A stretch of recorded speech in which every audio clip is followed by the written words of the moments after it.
Would you just please have a moment of silence in recognition of veterans and those who have passed. And tonight I have a few unfortunate condolences to read on behalf of the town of Bridgewater.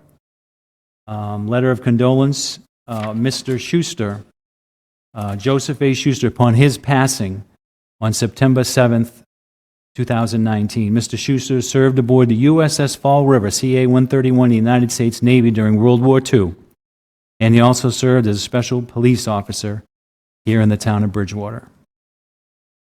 Condolences also go out to the family of Frank J. Romano upon his passing on September 7th, 2019. Mr. Romano served with combat engagements in Central Europe in Company C-251 Engineering Combat Battalion, 3rd Army, United States Army, during World War II. Our condolences also go out to the family of Kevin M. Vaughn upon his passing on September 4th, 2019. Mr. Vaughn served in the Army National Guard during the Vietnam War. Also, condolences go out to the family of Ronald R. Saronin upon his passing on 11 September 2019. Mr. Saronin served aboard the USS Kretschmer, DER 329, in the United States Navy during the Vietnam War. Also, condolences go out to the family of Francis R. Bartolomeo upon his passing on 9 September 2019. Mr. Bartolomeo served in the 42nd Infantry Division, United States Army, during the Vietnam War. Please have a brief moment of silence.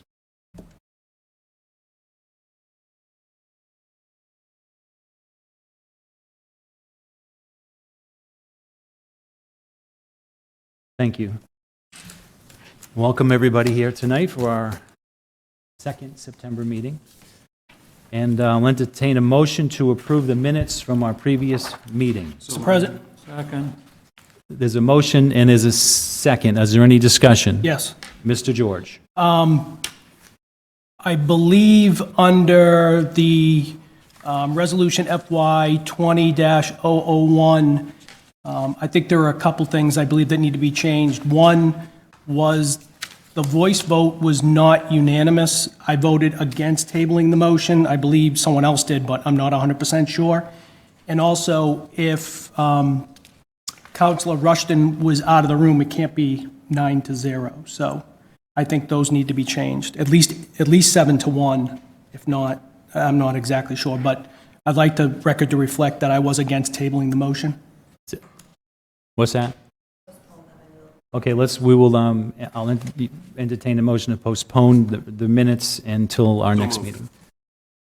Second. And there's a second. All those in favor of postponing the minutes till our next meeting? Aye. Aye. Against? Okay, we'll get those corrections for our October 1st meeting. Announcements from the president. I just have a couple of announcements to read. Aerial mosquito spraying is scheduled to begin on the evening of Tuesday, September 17th between 7 and 4:30 a.m. So at any moment it could happen. And continue over several evenings. This schedule is dependent upon weather and equipment and may change. Although the aerial spray is considered necessary to reduce human risk, it will not eliminate the threat of EEE. Residents must continue to protect themselves from mosquito bites and staying indoors during peak mosquito hours, applying insect repellent when outdoors, draining standing water where mosquitoes breed, and repairing screen-in doors and windows. Residents should also take steps to protect their domestic animals from mosquito bites. Additional information can be found on the EEE in Massachusetts webpage that is available by clicking the link on the banner at www.mass.gov.pages. Pages. The governor's administration today awarded, and we're happy for this, a Green Communities competitive grants totaling $14 million to 91 municipalities across Massachusetts to fund clean energy projects. The town of Bridgewater is pleased to accept how much? $200,000. That's just a question. $200,000 award from the state to support the town's LED streetlight program. The conversion to LED streetlights will help the town achieve its goal of finding long-term cost savings while also meeting clean energy standards. So that's 200 grand for Bridgewater. And finally, just a reminder, the Mitchell School Elementary School project, the Bridgewater School Building Committee will host a public meeting to present the MSBA and Town Council approved schematic design for the new Mitchell Elementary School and information about the project progress and the upcoming town vote on October 19th. We invite the community to come and to have your questions answered before casting your vote. And these are two informational sessions. One will be this Thursday, September 19th, from 1 to 3 p.m. at the Bridgewater Senior Center at 10 Wally Kruger Way. That's this Thursday, September 19th, 1 to 3 p.m. at the Bridgewater Senior Center, Wally Kruger Way. And the next one will be Thursday, October 3rd, from 7 to 9 p.m. at the Bridgewater Rainham Regional High School Lecture Hall, 415 Center Street. That's October 3rd, 7 to 9 p.m. at the Regional High School Lecture Hall, 415 Center Street. It says here, free child care services. Volunteer parents and staff will be available in the high school cafeteria to provide child care service for parents attending the evening presentation. I believe that's only for the October 3rd one. For more information on this project, please visit www.bridgewaterschoolproject.com. That's all my announcements. We have no proclamations. Citizens Open Forum. Are there any citizens here wishing to speak during the Citizens Open Forum portion of our meeting? Any citizens at all? Please take the podium. Sam Baumgarten, 60 Short Street. Hi, folks. I just have a few kind of disparate comments to make. The first one is a little bit historical because there are certain things that pop into your brain at 3 in the morning. One is that this is my 40th anniversary of living in Bridgewater. And I remember back to how important town meeting was to me when I came here and realizing that I had a voice in town government. And I hadn't had that before when I lived on Long Island. It wasn't the same thing. So I look back on that very fondly. I still miss town meeting a little bit, but I do want to thank you for serving the town and keeping us moving forward. Secondly, I wanted to remind you of the forums that Bridgewater Citizens for Civility and Respect will be sponsoring this coming year. I sent you a notice by email of the first one that's coming up on October 7th, which is on the topic of immigration. And we have 3 speakers set for that night, and we're hoping to help clear up misconceptions about immigration, get some of the legal facts out before people, and have some civil discussion about solutions to immigration problems. The second forum, which I mention with some concern because it will be an interesting one, we're going to call it Elections 2020. And we're not going to have any guest speakers except for the people who come. So we're hoping to have a variety of townsfolk come and be willing to speak on different sides of the issues as we head to 2020. So I hope that some of you will attend both of those and bring some people who don't think like you so we can have some discussion. And finally, the third forum, which will be, I think, in February, is going to touch on the topic of racial inclusion and diversity, and we're hoping to make that a larger forum, probably held in conjunction with BSU, to look at how Bridgewater's doing in terms of racial inclusion and diversity, both in the town and in the schools. I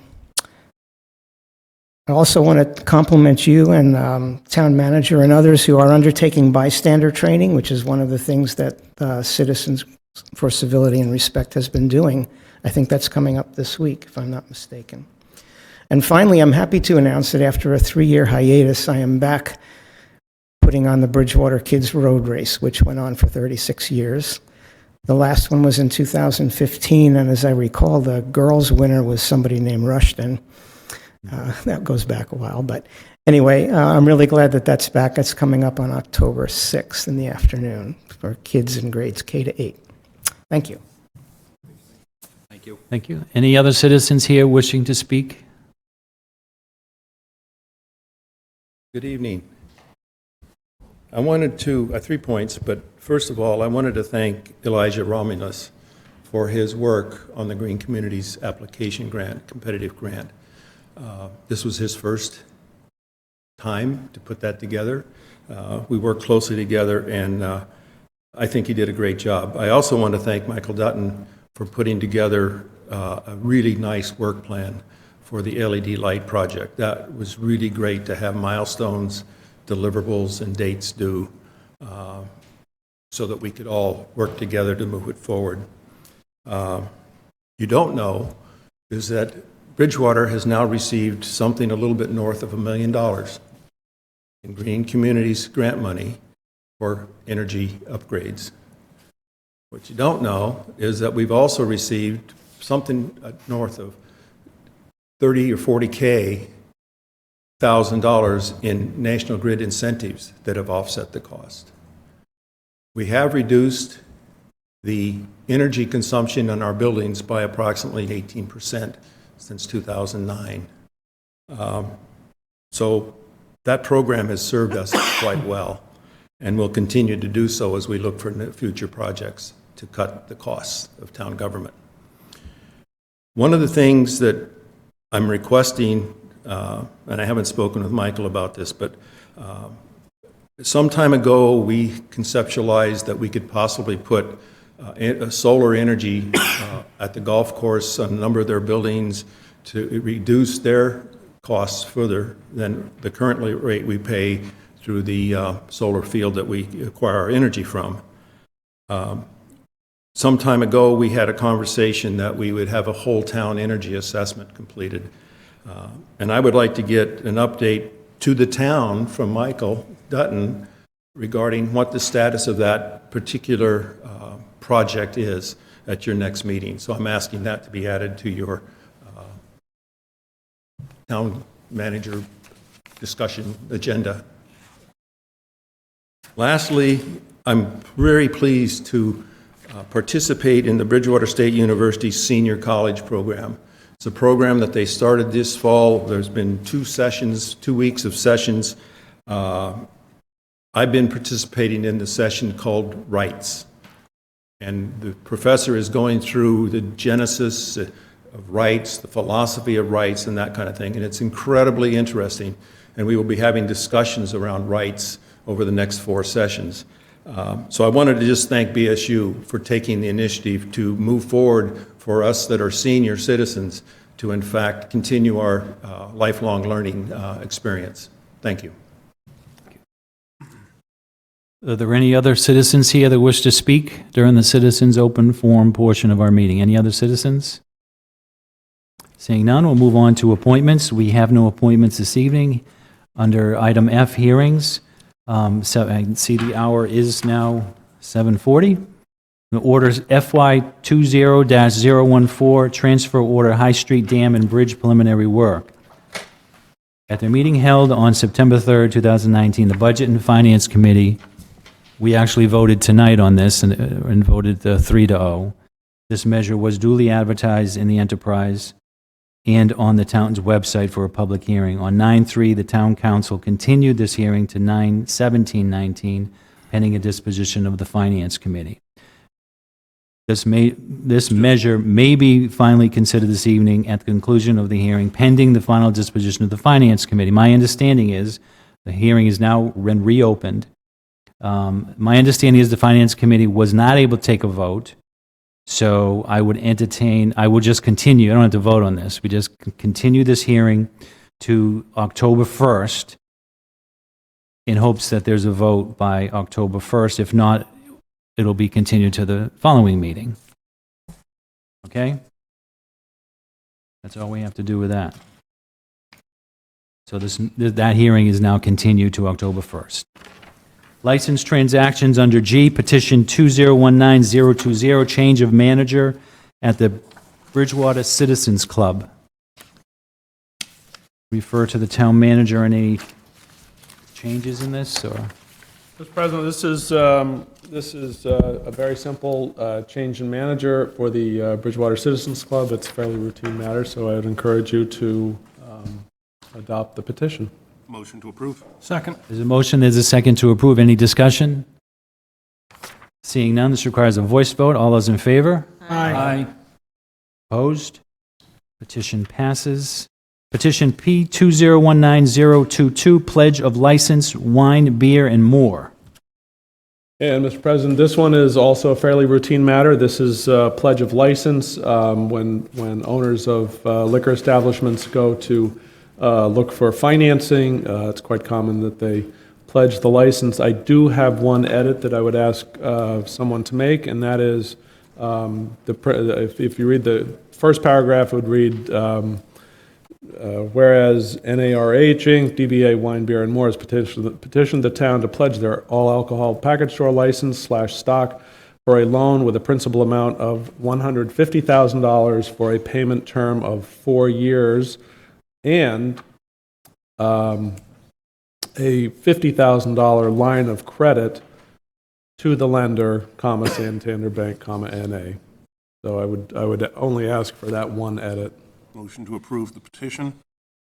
There's a motion to approve the petition. There's a second. Any discussion on that? Motion to amend the petition as indicated by the town manager. Second. There's a motion and a second to approve the amendment as read by the town manager. Any discussion on the amendment? All those in favor of the amendment, say aye. Aye. Opposed? Now we're acting under the main petition, and there's a motion, there's a second. All those in favor? Aye. Aye. Opposed? So that petition passes. We do not, Mr. President, if I may, could I make a motion to take item J out of order? It seems like we have the sheriff here, and I'd like to try to move him along as we did the county commissioner last time. Second. there's a motion, there's a second to take item J out of order. Any discussion? All those in favor? Aye. Aye. Opposed? We'll move on to item J under discussions. Under item A, we have the farm petting zoo. We have the Plymouth County Sheriff, Joseph McDonald, here tonight to go over this with us. So we had the county commissioner here last meeting. I'll refer to Councilor George, who really kind of reached out and helped get him in here. So I'll refer to my colleague, Sean George, who wants to do an introduction or whatever. So thank you, Mr. President. I think during the discussions, a great point was brought up at the last meeting around, were people informed of all of the facts within this particular situation, which I thought was a great point. We had heard from the county commissioners, but we hadn't heard from the sheriff. So I thought it was only fair that I would reach out to Sheriff McDonald and give him an opportunity to come in, speak to the council, speak to everyone that's watching in regards to the sheriff's department's view of what's going on. So without further ado, I'll turn it over to the sheriff. Thank you, Mr. George. Mr. Gallagher, I appreciate that. I apologize at the outset. I had some packets of information made up, and I did not have enough made up. Okay. I was in Boston today testifying on some legislation. By the time I returned to the office, everyone had left. As you can imagine, I'm the least capable of putting these things together of anybody on the staff, but they're there if anybody wants them, and certainly we can make more available. Mr. George can contact me or Mr. Gallagher. Please feel free. I was unaware, quite frankly, that the county commissioners were approaching anybody about anything, and I appreciate the fact that you were curious and wanted to know more about what's going on over at the county farm. Have people been to the county farm? No? I invite you to come to the county farm to see what that is all about. The county farm has been in existence for over 100 years, going back to the early 20th century when the old correctional facility was on Obery Street.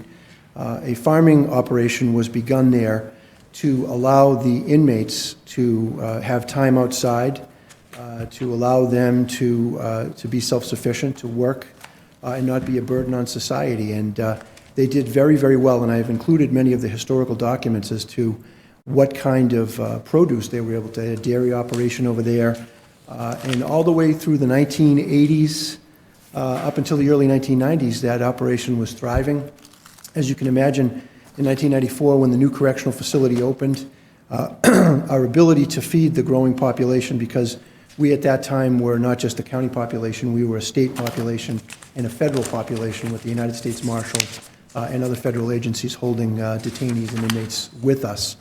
So our ability to feed our population with using that farm sort of fell to the wayside, but it was recognized, and I think correctly so, as a very valuable inmate rehabilitation program and a valuable community asset.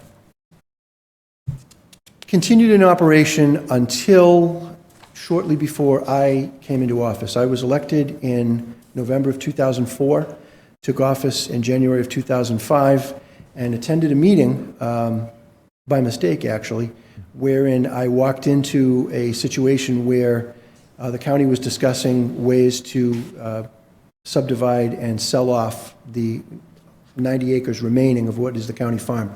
Over the years, certain things have been built there. The new courthouse in Plymouth on Oberry Street is on farmland.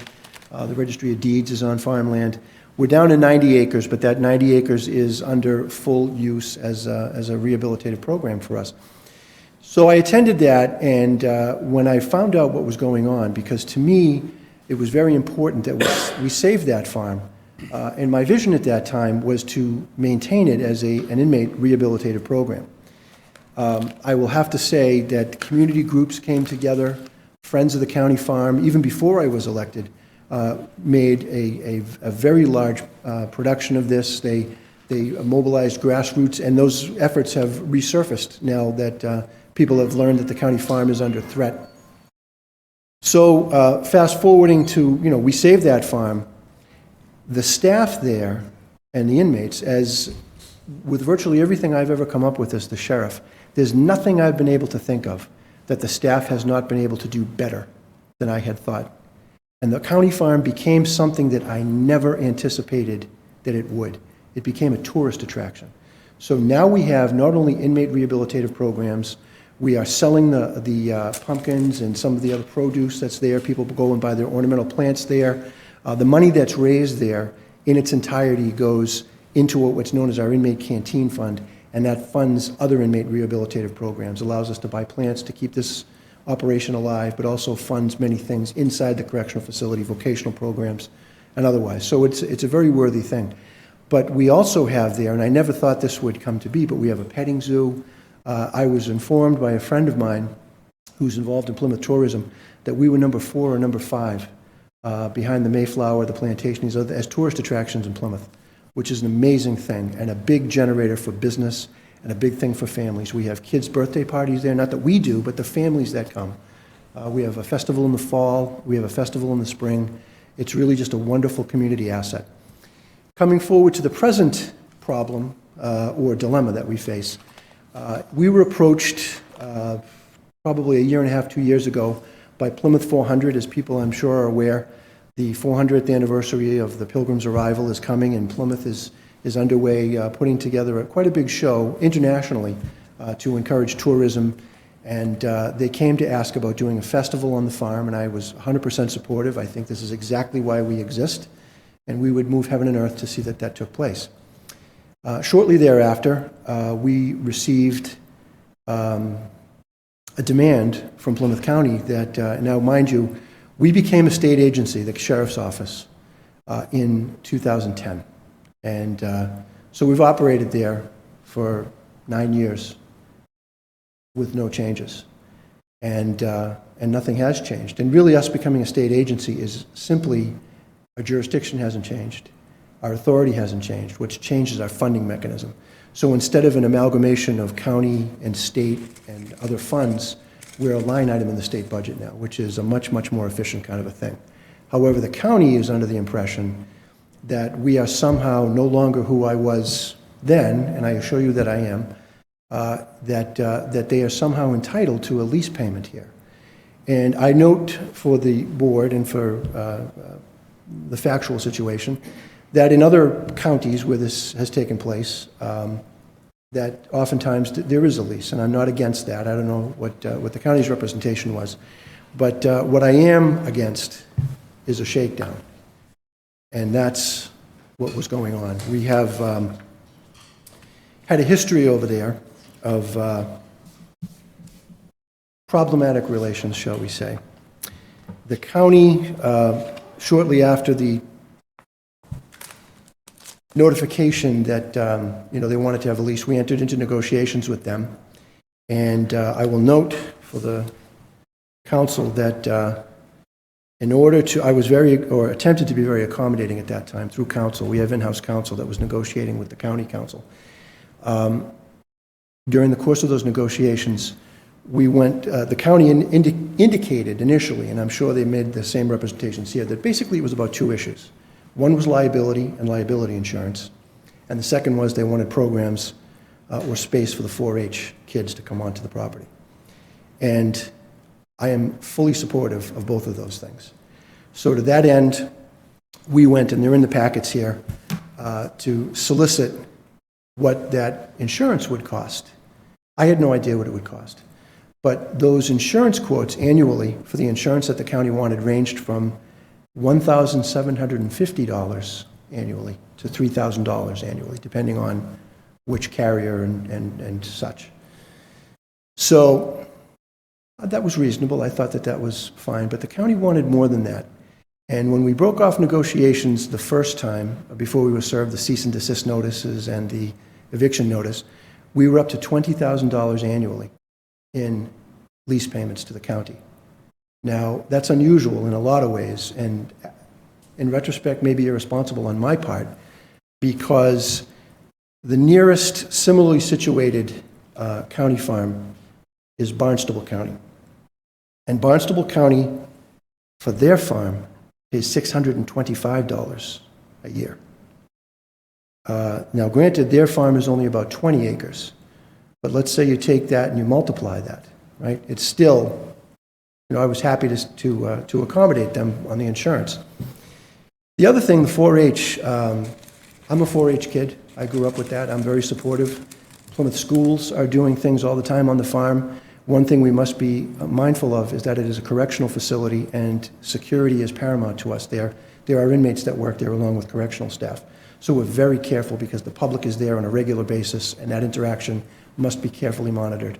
We're also very careful as to who we're selecting as going on the farm. So moving forward, I was willing to go to $20,000 annually with them. And then they informed me that that would be good, except that they wanted $200,000 in back rent. That is when I said, we're done. That's it. They then sent to me 2 cease and desist orders.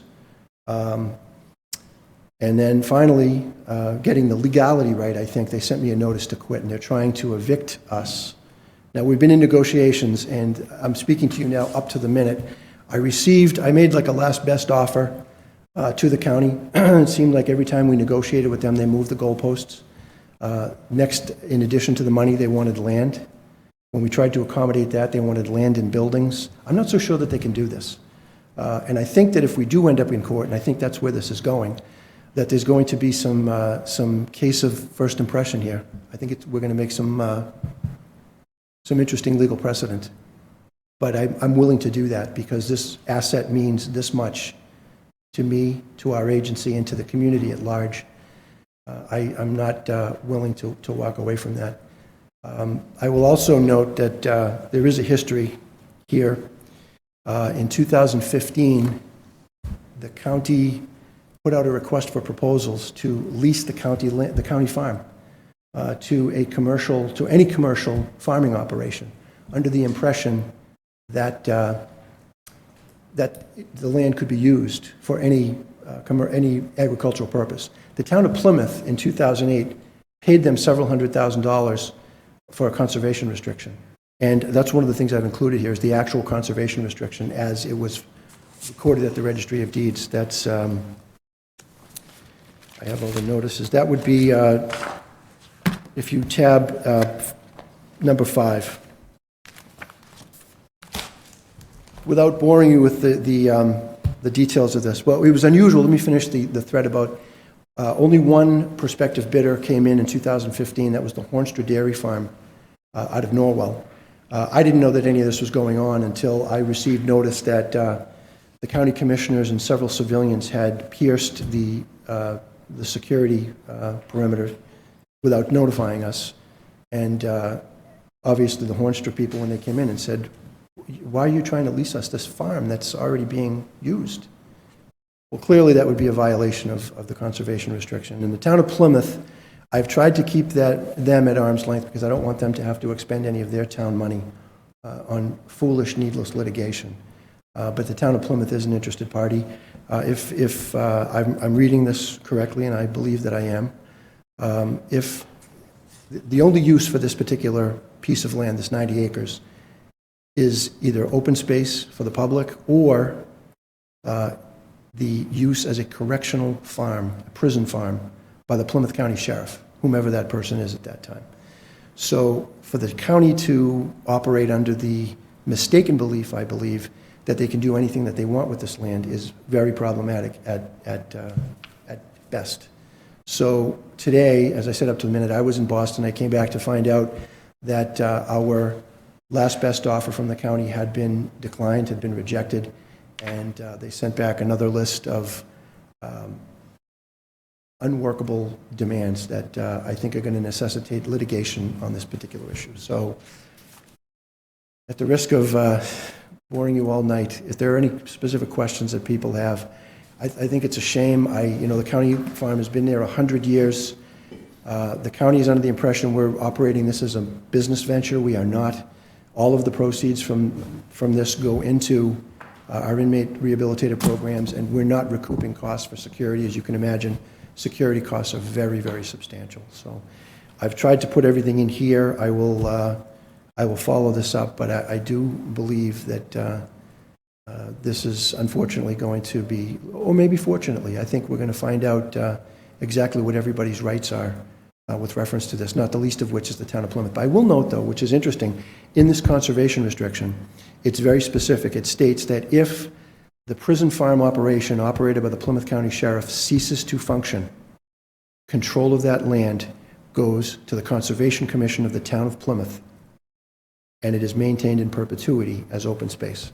So, and then failing them, trustees of reservations. So the good news is, no matter what happens over there, that county farm will be preserved as open space for the public. But I am not going to bow to the county. I am not going to pay $200,000 and back rent and then administrative fees and all these other things. But I will also note that any community group that wants to be there, I'll also note they're welcome. We raised 17,000 pounds. If people are curious about what happens to the produce over there, we're no longer using it in the jail. But 17,000 pounds of food went to the local food banks through the South Shore Community Action Council last year. So this is what we're doing. I think it's good work. I think the public loves it, and I think the public is entitled. It's not the Plymouth County Sheriff's farm, and it's not the Plymouth County farm. It's the people's farm, and that's the way it should stay. Does anybody have any questions for the sheriff? I know this- I just have a Sure. comment, Yep. and I appreciate you coming in. A couple meetings ago, I presented just a simple resolution to my colleagues here. The point of the resolution was to support the efforts of keeping it open. The whole thing that bothered me about reading all this on the Facebook and the newspaper and all that was the threat of giving you the cease and desist order. I thought that was, work it out, continue negotiations. You don't need to threaten the cease and desist order. I think that's the wrong approach. So my resolution that I put together was to support the efforts of what you do down there, and that obviously recognizing there are some issues, and that they continue the negotiations without the threat of the cease and desist. That's what I was trying to do. And there were some concerns, legitimate concerns from my colleagues. But Bridgewater, and I think all the communities in Plymouth County and outside the county have a vested interest in the operation that you run, because we pay the county close to $50,000 a year in taxes, the residential taxes, through an assessment. When I don't work in Plymouth anymore, but when I did for the 12 years that I was down there, I used to go to the farm, particularly to get pumpkins and Christmas decorations. That was about it. But it's a worthwhile program that's been going on, like you say, for all over 100 years. So the point is, I was trying to show the support, and the commissioner got wind of what I was proposing. He wanted to come in. I didn't invite him. I wasn't going to tell him no. I said, come on in, state your case. And then Mr. George, I'm glad you came in to state your case. So that's how this evolved. And I hope that you do see the support in the communities that you serve for this effort, because the county's spending a lot of money on legal fees. I'm sure your staff is doing, would rather be doing other things and then fighting this, and hopefully it gets resolved without the cease and desist. That was my whole point of trying to bring this up to my colleagues. Well, Counselor, I appreciate that, and I think the citizens do too. Thank you. Mr. Wood? Yeah. Thank you. It's interesting hearing both sides of the story, and nice to meet you. I don't know if we've ever met before. I don't believe so. Nice to meet you too. But it sounds like this is headed toward court issue, and I'm not sure how the two parties are going to avoid it. One party always feels that things are foolish, needless litigation. The other side feels differently when they win or something like that. But Sure. when it first came up, I mean, it sounds like I've never been to the farm, never took the kids to the farm. Sounds like a great place, with a petting farm and even the possibility of having 4-H down there and some of the other activities, getting involved in the 400. But I'm not sure why Bridgewater would want to get involved in the middle of the negotiation. Sure, yeah. No, I understand that. I don't think we're getting involved. I think we're just showing the support to keep it open and let them continue to work out whether it goes to court or not. The court might just throw it into a mediator to resolve it. I don't know what'll happen there. You're right. And if I could add, I don't think the resolution says the town of Bridgewater wants it to be found in favor of the sheriff department or the commissioner. What we want is to come to an agreement and a resolution so that the definition of good negotiations is when both parties walk away unhappy.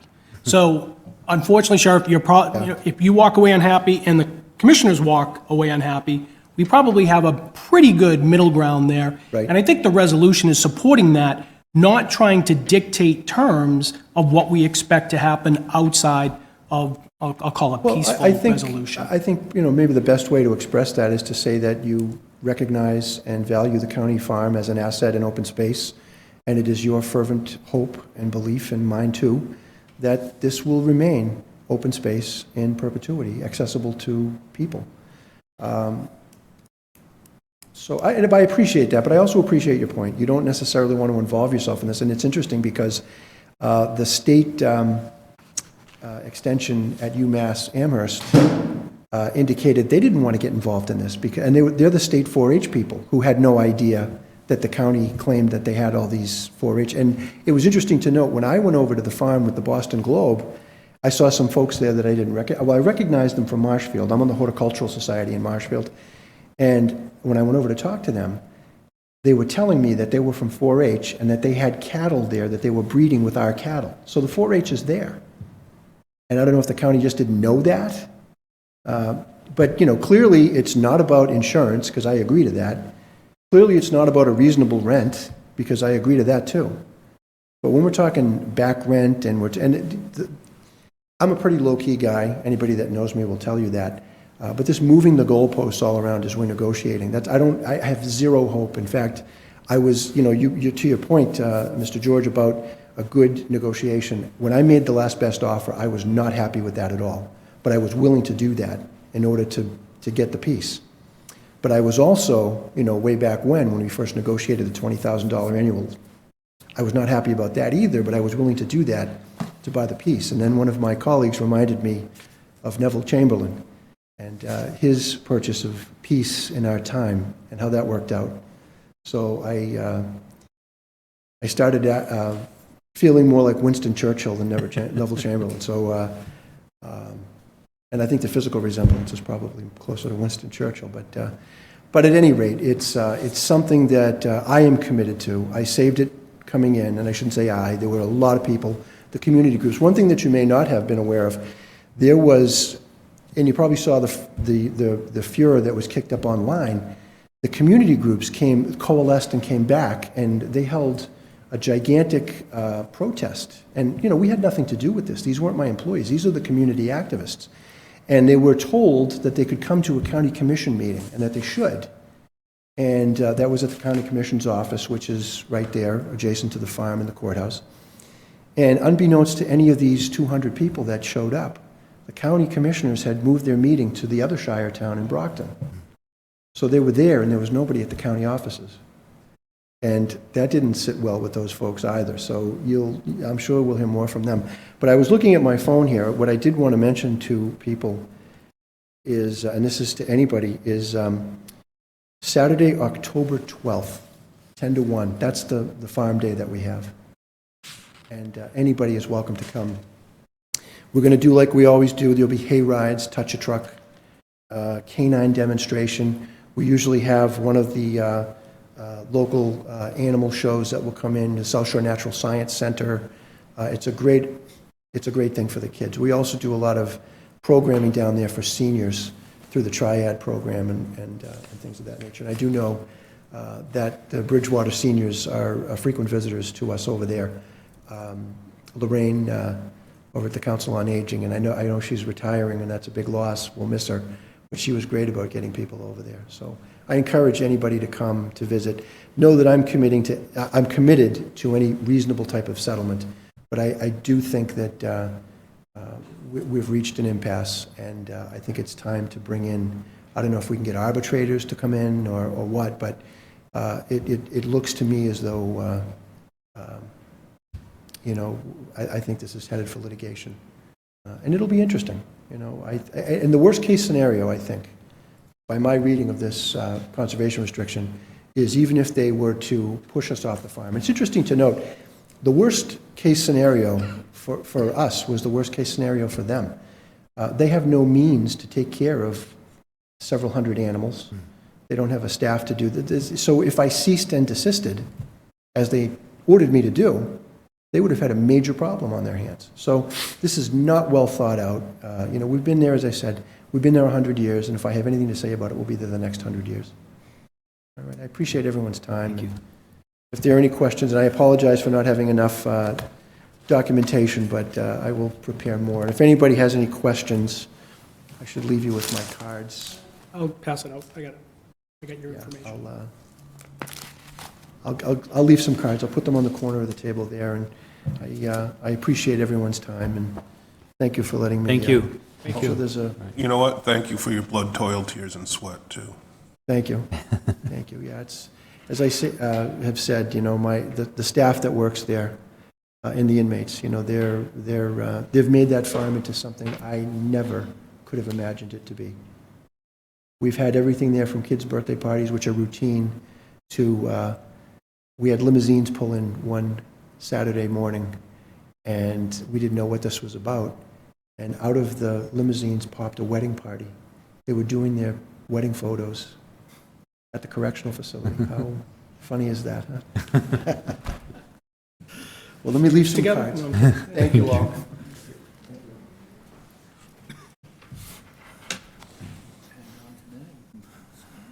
Sticking with discussions under B, consideration, I would ask, to take from the table my resolution, RF 20001, supporting the Plymouth County Sheriff's Department, the Farm, Petting Zoo, and Horticultural Center.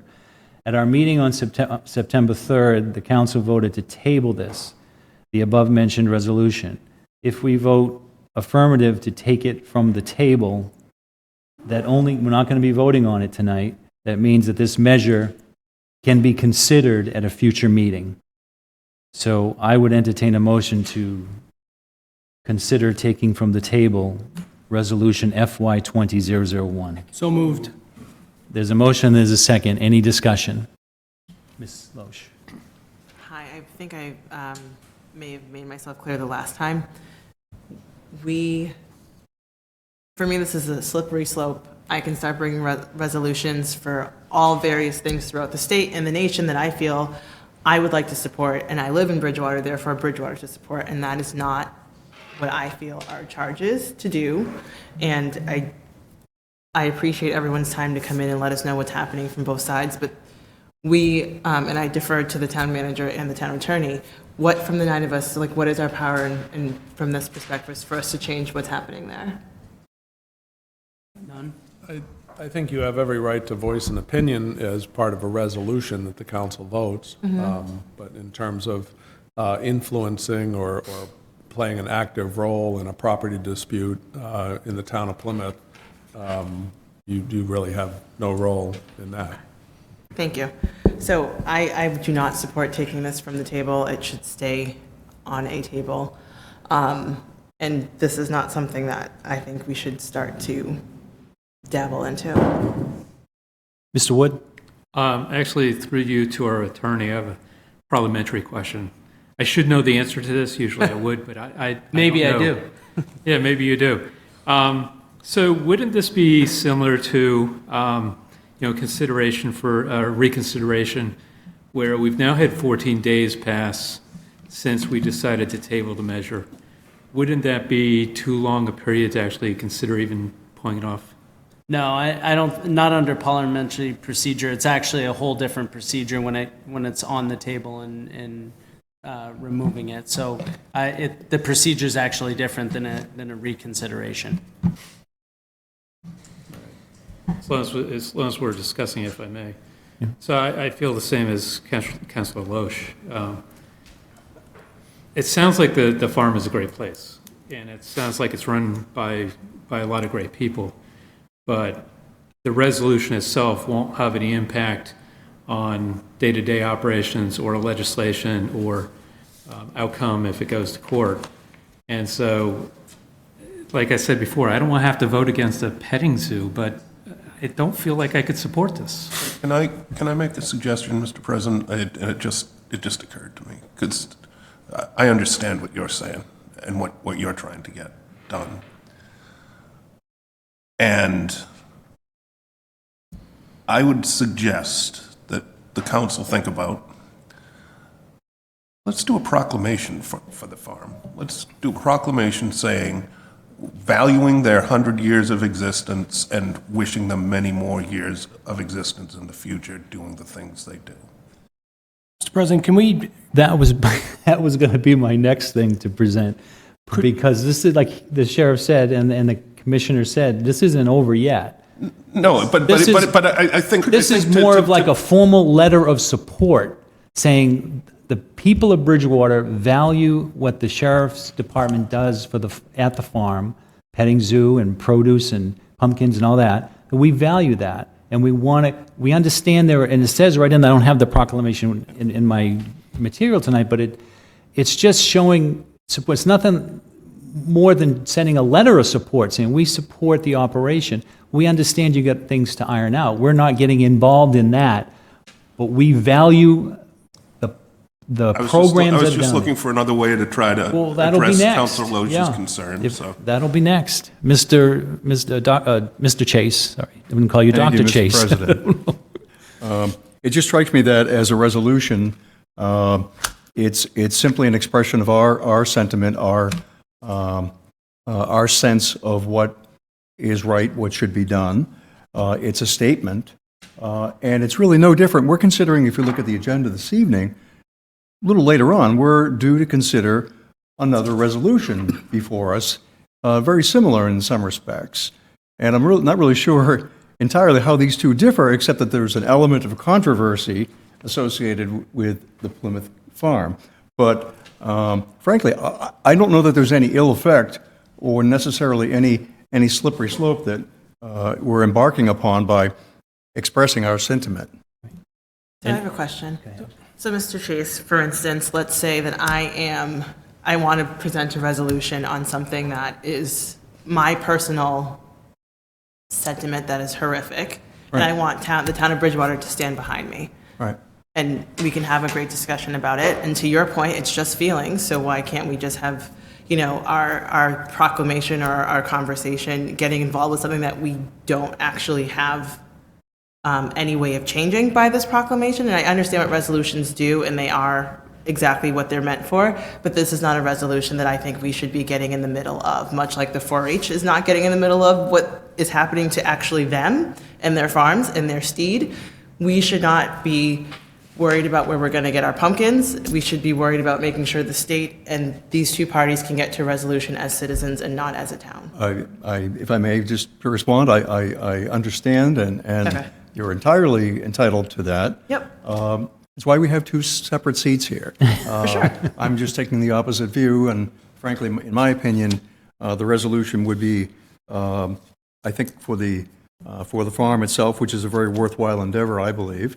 I think it's a very positive, supportive measure that we might take in the form of resolution to express our support. And again, if I could just remind everybody, if we vote affirmative tonight, it's only taking it off the table, and it's at a future meeting, it might come back for an actual vote, then we can have this discussion again. So this tonight would just be to take it off the table. Mr. Souza, did you have your hand raised? Oh, Mr. George, sorry. Thank you, Mr. President. So I'm going to, I really, and this is not a personal attack, I hope it's not taken that way, but I've heard multiple times from multiple people that this council should not get involved in what's going on with the county. So correct me if I'm wrong, but we elect the county commissioners, we pay an assessment to the county commissioners. I would equate that to someone telling a resident who stands up during open comment, don't get involved in town politics. Leave it up to us. I think this is well within our preview to consider. It's well within our right to approve. It's well within our right to not approve. But to really get it squashed because we've got various people, a county commissioner saying, don't get involved in county politics, well, it is our responsibility, be it as an individual, be it as a body that represents the town. If the council approves, that's the reason we go through this process, as Mr. Chase has brought up. I'm really very much shocked that people are so afraid of a resolution, basically asking two parties to come to a resolution and not drag it through and make this into a huge, huge issue. And I think it's well within our right to consider it. And I think it is our responsibility to consider it. If you don't agree with it, that's fine. But to sit and not even consider bringing it back for people on this council to consider, I think is also 100% wrong. Thank you. Any other discussion? Mr. Wood? I was just going to say, excellent points, but I grew up in a county system. County systems operate in a very different way outside of Massachusetts. And if we truly believe that we're indebted to the county or we were participating in the county, then we would probably flip this resolution and say, we support the county in this case, and I don't think we would want to do that either. So that's why I don't want to get in the middle of this. Well, we also have the sheriff, who represents our county, who we are in this county. So it's two parties within our own county. I don't think we have to take a side per se. I would actually argue on that side that you can't blindly follow one side or the other if you don't have the facts, which hopefully we have all of the facts. I'm not saying which way to go per se. But for us to just sit on the sidelines and not participate because we're being told not to, I totally disagree with that. Any other discussion? Yes, hi. I don't know who to, that was an opinion. I'm not listening to anyone telling me not to be involved. My point is, the federal government, from my perspective, is not operating in a great way. So if this is the steps that we're going to take, then I will start writing resolutions for every single thing that's going on in the U.S. government, because I feel like as a U.S. citizen, Bridgewater should have a resolution stating how we feel, and we have the right to discuss. I might get 9 votes, I may not, but we could have a resolution for every single thing that happens. And I don't think it's a good use of our time, and I don't think it's a good use of the people who vote us here, because they want us to make Bridgewater a great town. So that is my point. I'm not listening to either side. I actually wasn't here when this was presented, and I would have had this conversation prior to hearing either side of the discussion. My point is, what are we doing with resolutions, and what is the line that we're going to draw to stop us to continuing to hear our own personal opinions to have brought to the town and make things happen? So the Senate's not working. At the next meeting, I will be sending a resolution saying that I would like the U.S. State Senate or the U.S. Federal Senate to be, operating in a better way, and I think the town should talk about it. And I know that's my right as a U.S. citizen, it's my right as a Massachusetts citizen, it's my right as a Bridgewater citizen, but that is the point I'm trying to make. We cannot go through every single thing that's happening and make a resolution or have a statement on, because we have a lot of things to do in the town. So it's an excellent point. I don't know if the town attorney or town manager can give us any guidance in regards to, do we have any set and fast rules on what resolutions can address and what they can't? No. So if you feel so inclined to support a resolution talking about the federal government, that's well within your right. That's why we have this process. All right. thank you. That You're very sounds like welcome. a great plan. And with all due respect, councilors, I totally disagree with you. I think that this is a very simple thing. This is not something that required this in-depth discussion. Because you're right, we do have much more pressing things on our agenda this evening and in front of the town at this time. But this does affect the people in Bridgewater, because we pay the county $50,000 to operate.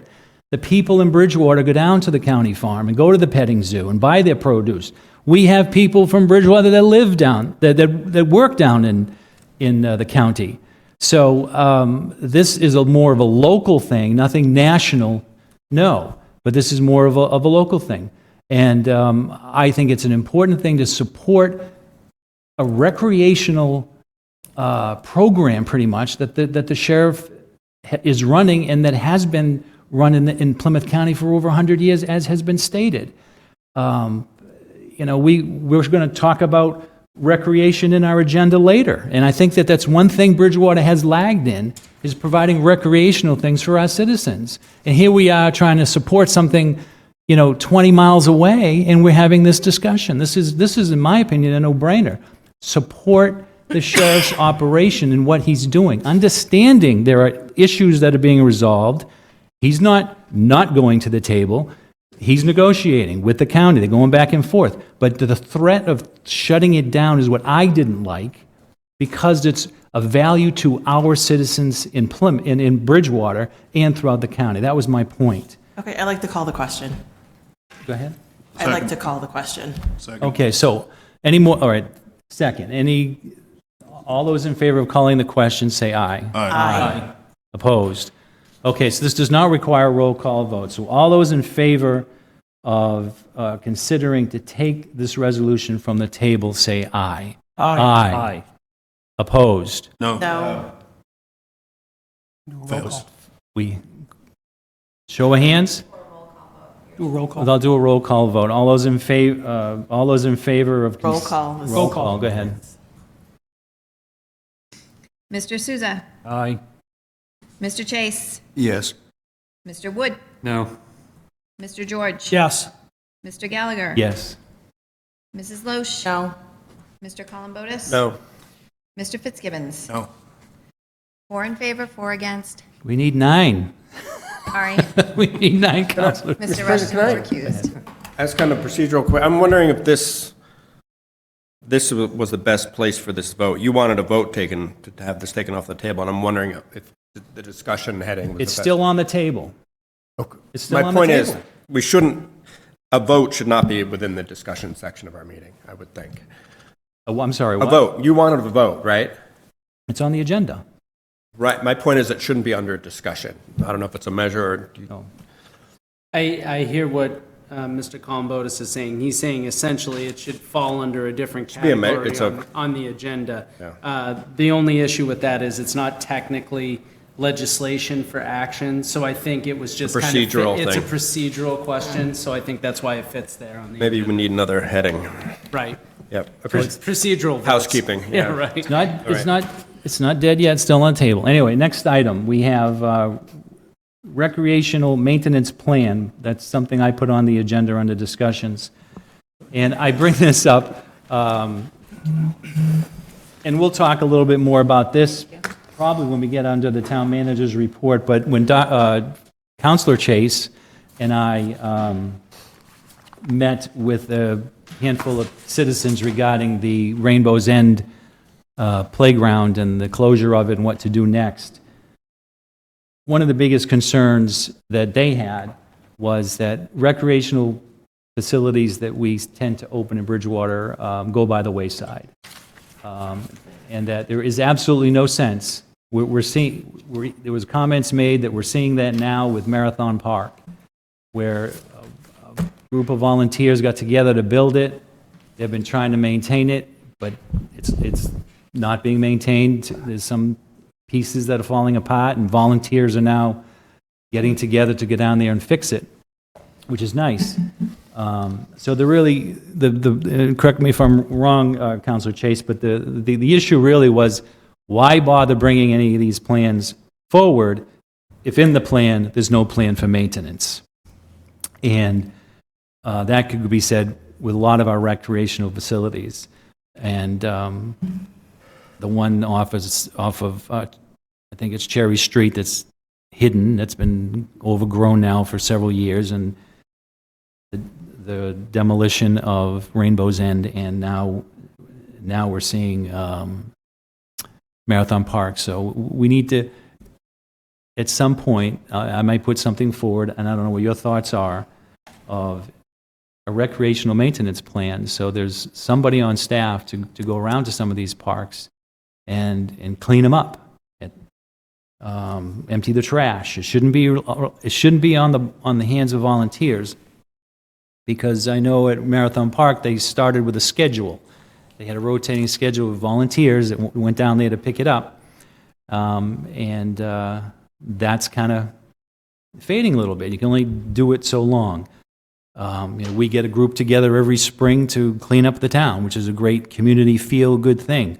But we can't go out there every weekend to do that. We got to rely on people to do that. So I don't know what my colleagues' thoughts are about that. I'll refer to Mr. Trace if he has any comments regarding that. Well, I thank you. There was a general sense of resignation, I think, among the participants in the meeting that we chaired recently, that because of the frustration obviously brought to light most recently due to the Rainbow's End dismantling of that playground. But it was quickly pointed out that there are many elements of the Marathon Park playground that are in need of repair. And there is already, I understand, a plan afoot by some volunteers to address those concerns. But again, as Councilor Gallagher has pointed out, that the history of the Jenny Leonard Park and Rainbow's End and sadly perhaps now Marathon Park, there's no plan for maintenance, there's no accountability for maintenance, there's no funding for maintenance. And I think that any of these passive recreation ventures are well worthy of some minimal degree of town support in each of those areas as to staffing and funding in order to maintain them for the citizens of the town. Thank you. Mr. Fitzgibbons? I have a thing. Is this from you, Mr. Dutton, here in front of me, capital planning project pipeline? That's mine. Oh, that's from you, okay. Mr. Wood. Anyway, I'm not going to reference it then. You can talk about it or do whatever you're going to do with that. But I will reference back to something we talked about in our committee earlier, which was my order to establish a fund to maintain the Academy building. And we've been talking about that for several months now, and I understand that that's part of a wider project that needs to make sense, right? This is the same thing. We are really, really good. We're really, really good at building stuff in this town. We're really, really bad at taking care of it. Everywhere. How many times has Mr. Columbotus brought up sidewalks, Mr. Columbotus? Forever. We haven't taken care of them. This is a much bigger issue than recreation. I'm all for that. I'm all for it. But ultimately, you talk about accountability, Mr. Chase, it's the people who sit here. And ultimately, because I'm going to be honest with you, that's going to be a Proposition 2.5 override to pay for that. You're not going to find the money somewhere else. So if we want to build up a full maintenance program, that's what we're going to have to do. And as long as we're willing to have that open discussion and support it to get those things done, I'll help you out. Well, to that point, and we have now, and I believe 3 fiscal years in a row, and with all due respect to our town manager, 3 fiscal years in a row in the budget that we've approved a person in this building to be hired to maintain this building, and that hasn't been filled, and we can't. That's his decision at that point. It's his decision. He chose not to do that. But we've done our part as far as that little thing. We've put the money in the budget for a maintenance person in this building for 3 fiscal years in a row. It's probably going to come up on 4 in a few months and it hasn't been done. And we've seen a few problems in this building since it's been open. Perhaps the maintenance person probably wouldn't have caught it, but that's an example where we have done our part, at least that little part, but, that hasn't been filled.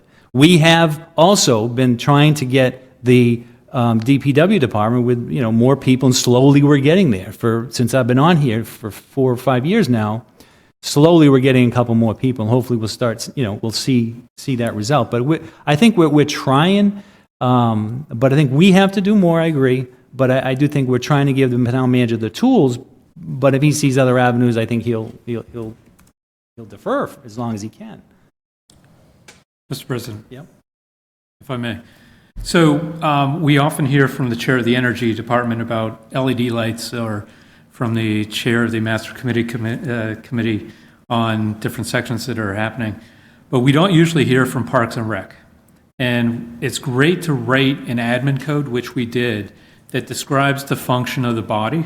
But if the body doesn't come up with a long-term plan and a request for funding to support that long-term plan, including maintenance and personnel and other things in a comprehensive way, then it's very difficult for people to move forward with executing that plan. And it's our responsibility to find the dollars, whether it's through a grant program or direct cost or something else, maybe community fundraising. But it's not really this body's responsibility to decide how to fix Marathon Park. And I know a bunch of volunteers that went down there. There was about $4,000 worth of wood chips that were donated to replenish the wood chips. And there was a lot of other work that was donated, and there were parts that were purchased to do that. But that's almost a reactionary process, not a predictable strategy. I'm not a world sailor, but every sailor that travels around the world will tell you, as soon as your boat leaves the dock, it starts breaking. And when you buy stuff for a playground that moves, it's going to start breaking. And if it's made out of wood, it's going to start aging. And if it's made, the flooring is going to start deteriorating. So there has to be more than just us saying, well, we want to save a park or we want to do this. The organizational body responsible for Parks and Rec needs to work either directly or through their own specialists to come up with that long-term plan and present it to the council so that it makes sense for funding. And until we get there, we're going to continue to have these issues, whether it's Marathon Park or Jenny Leonard or in other places, because we as a body of 9 can't go out and start doing all this. When we wrote in the admin code years ago that says we have a Park and Rec Commission that we fund with a revolving account, we have a full-time staff person, at least one, and all these other principles, we have to move that responsibility to that group and expect that group to respond with strategy and funding requests. And then we see where we can go from there. Councilor Loesch. Couldn't we just write an order? Yeah, I was just trying to get some, I'm going to, but I just want to get a little feedback from people. And I do think it is our responsibility, though. It is. Okay. During the budget process, it's our responsibility to make sure these departments are funded to meet the plans that we have, but you're right.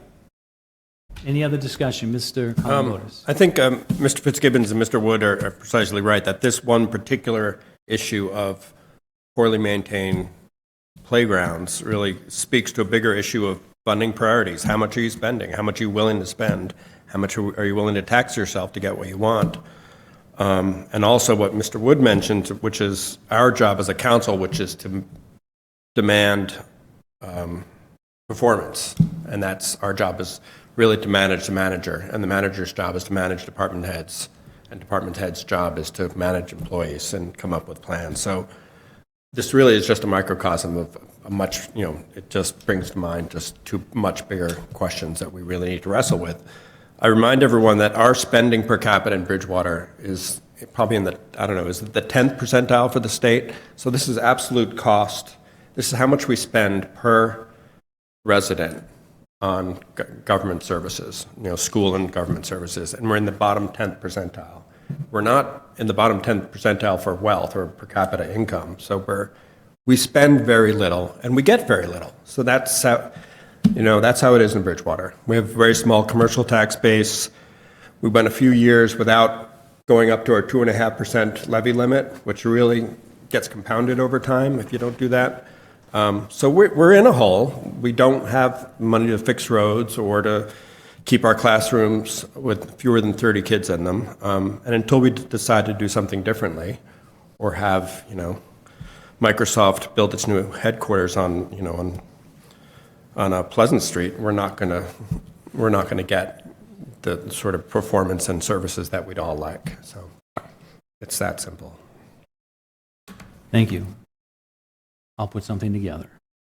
Next item, D, October meeting schedule. I wanted to put this on for discussion tonight simply because I do think that it's important to the council that we add, I'm not asking you to change any meetings in October, but to add a meeting in October, simply because whatever happens on October 19th, a positive vote or a negative vote, we need to meet as a council to let the citizens know what we plan on doing going forward. If it's a positive vote, what the game plan is, if we need to revamp the school building committee, what the next step is, or if it's not a favorable vote, what our plan B is going forward. And I asked for that extra meeting simply because we meet on, currently our schedule is October 15th, well, October 1st and October 15th.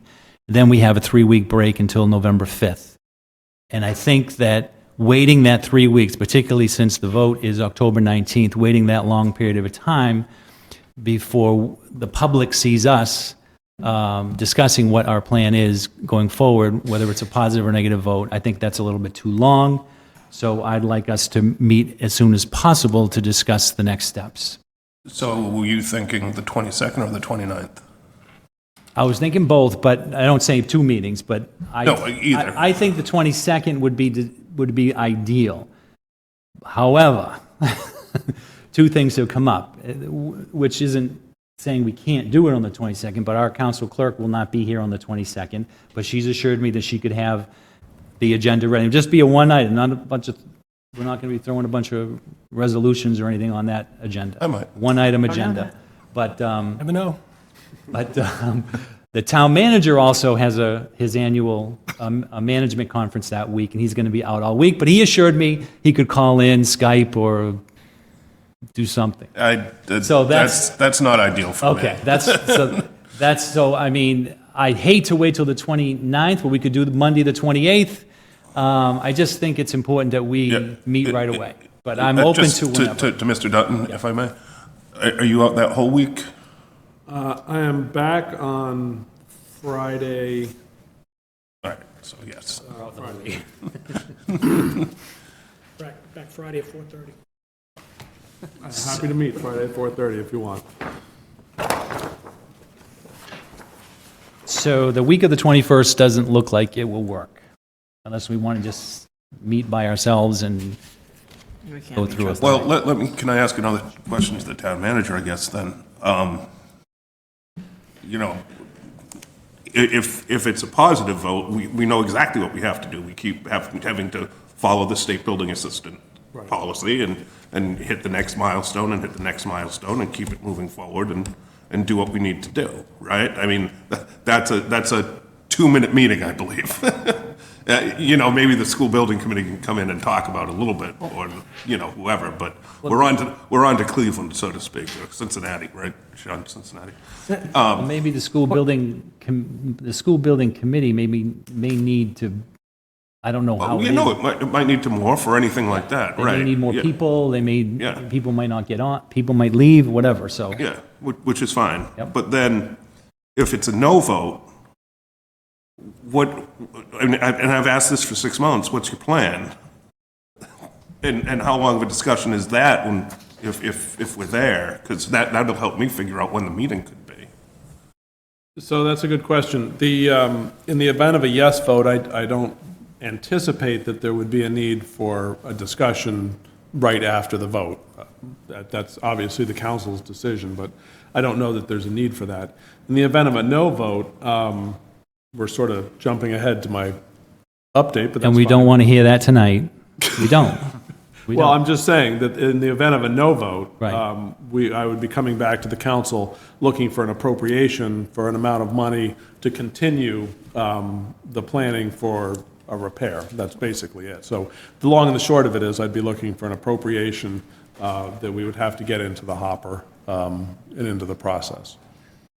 Okay. Go ahead, Mr. Quick question, and I'm just throwing that because I don't know the answer. So if the vote's in the affirmative, does that, or either way the vote goes, does anything change with the school building committee procedurally? Do they stay the way, okay. So I didn't know if we had something that we had to do kind of proactively to reconfigure, but if we don't, then that's fine. We might need to look for more people to get on the committee. Right, but what I'm saying is, we wouldn't have to dissolve the committee and reappoint. We may have to add people. I think it's a little bit different than, Right.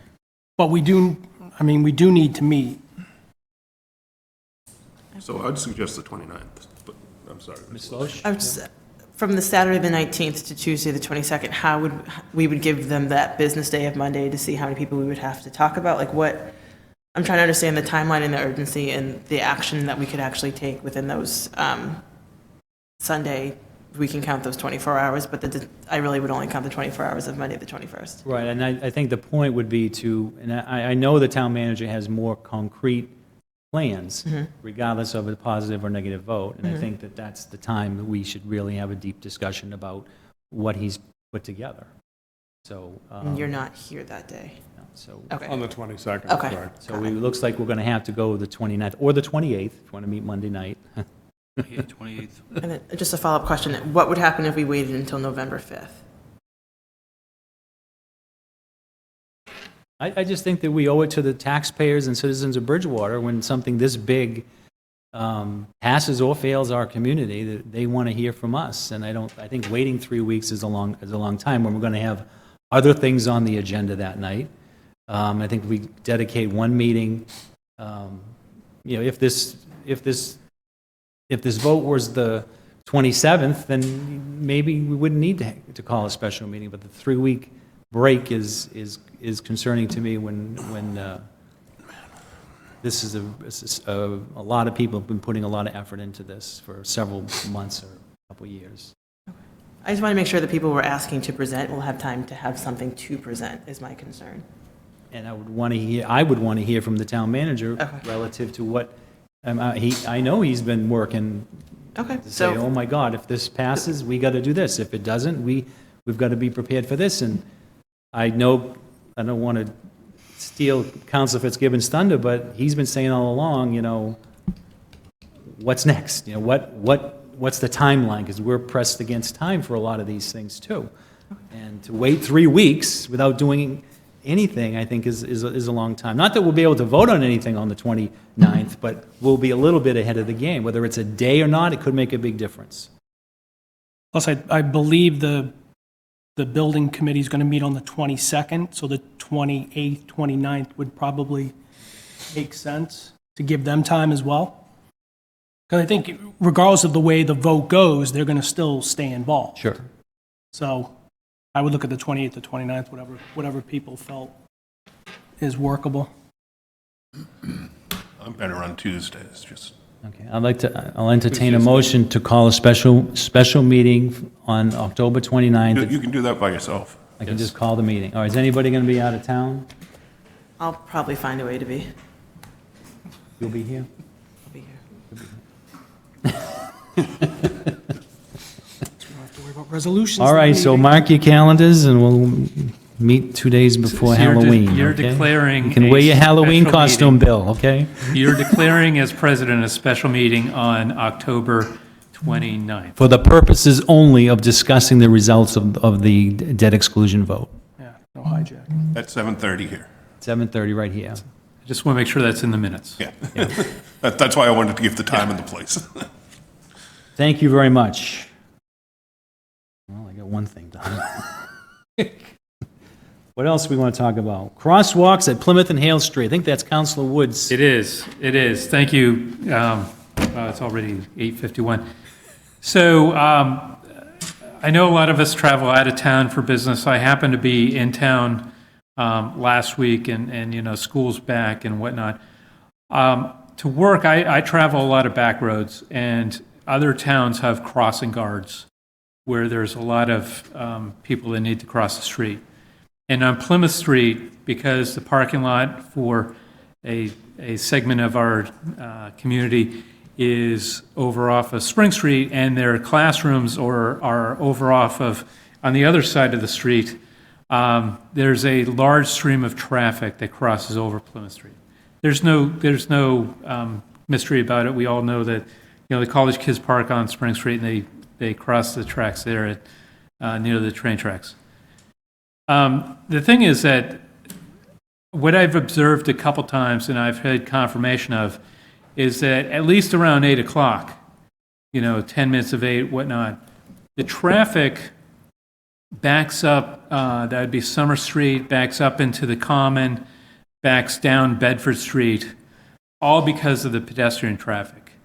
And I wanted to have a discussion about whether it might be time to start talking about having someone put the equivalent of a crossing guard there, just like they do on Route 1 for football games, that holds back the kids from crossing the street until there's enough of a group, and then stopping the traffic and moving the group across as a group, and then doing that in cycles, so that the vehicle traffic actually has the ability to get down the street, and we have less of a backup. I'm not saying we would eliminate the backup, but less of a backup, and make passing through the center of Bridgewater easier. Now, I'm picking out 8 a.m. because that's probably the first class, and that's probably when the most people are rushing toward parking lots, but I know there's a problem at noon. I've seen it back up all the way down to the football field, and it's the issue, as you can imagine, is just a steady stream of pedestrians who have the right of way, just crossing and stopping the traffic. And I wanted to hear from others about what you thought about the crossing area, what you thought about the possibility of putting some personnel out there to direct traffic, and whether this falls into an area of public safety that needs to be approached. That is something that's not in our purview, but we'll talk about it. How is it not That's in a our public purview? safety issue, so We have a public safety committee, maybe we could talk about it. that's where it should go. It should go in there. Well, I'm not asking for an action from the public safety, so As I we figured at build this- the at this- budget for fiscal '21, let's put a staff person at the crosswalks, is that what We you? could also encourage the college to submit personnel to do that, right? It's a university, by the way, just so you know. Thank you. I'm BSU, yes, as opposed to BSC. I'm an old timer here. I mean, that's one of multiple options. Clearly, there's an issue that I've heard about for years, and I think it's time that we start approaching it.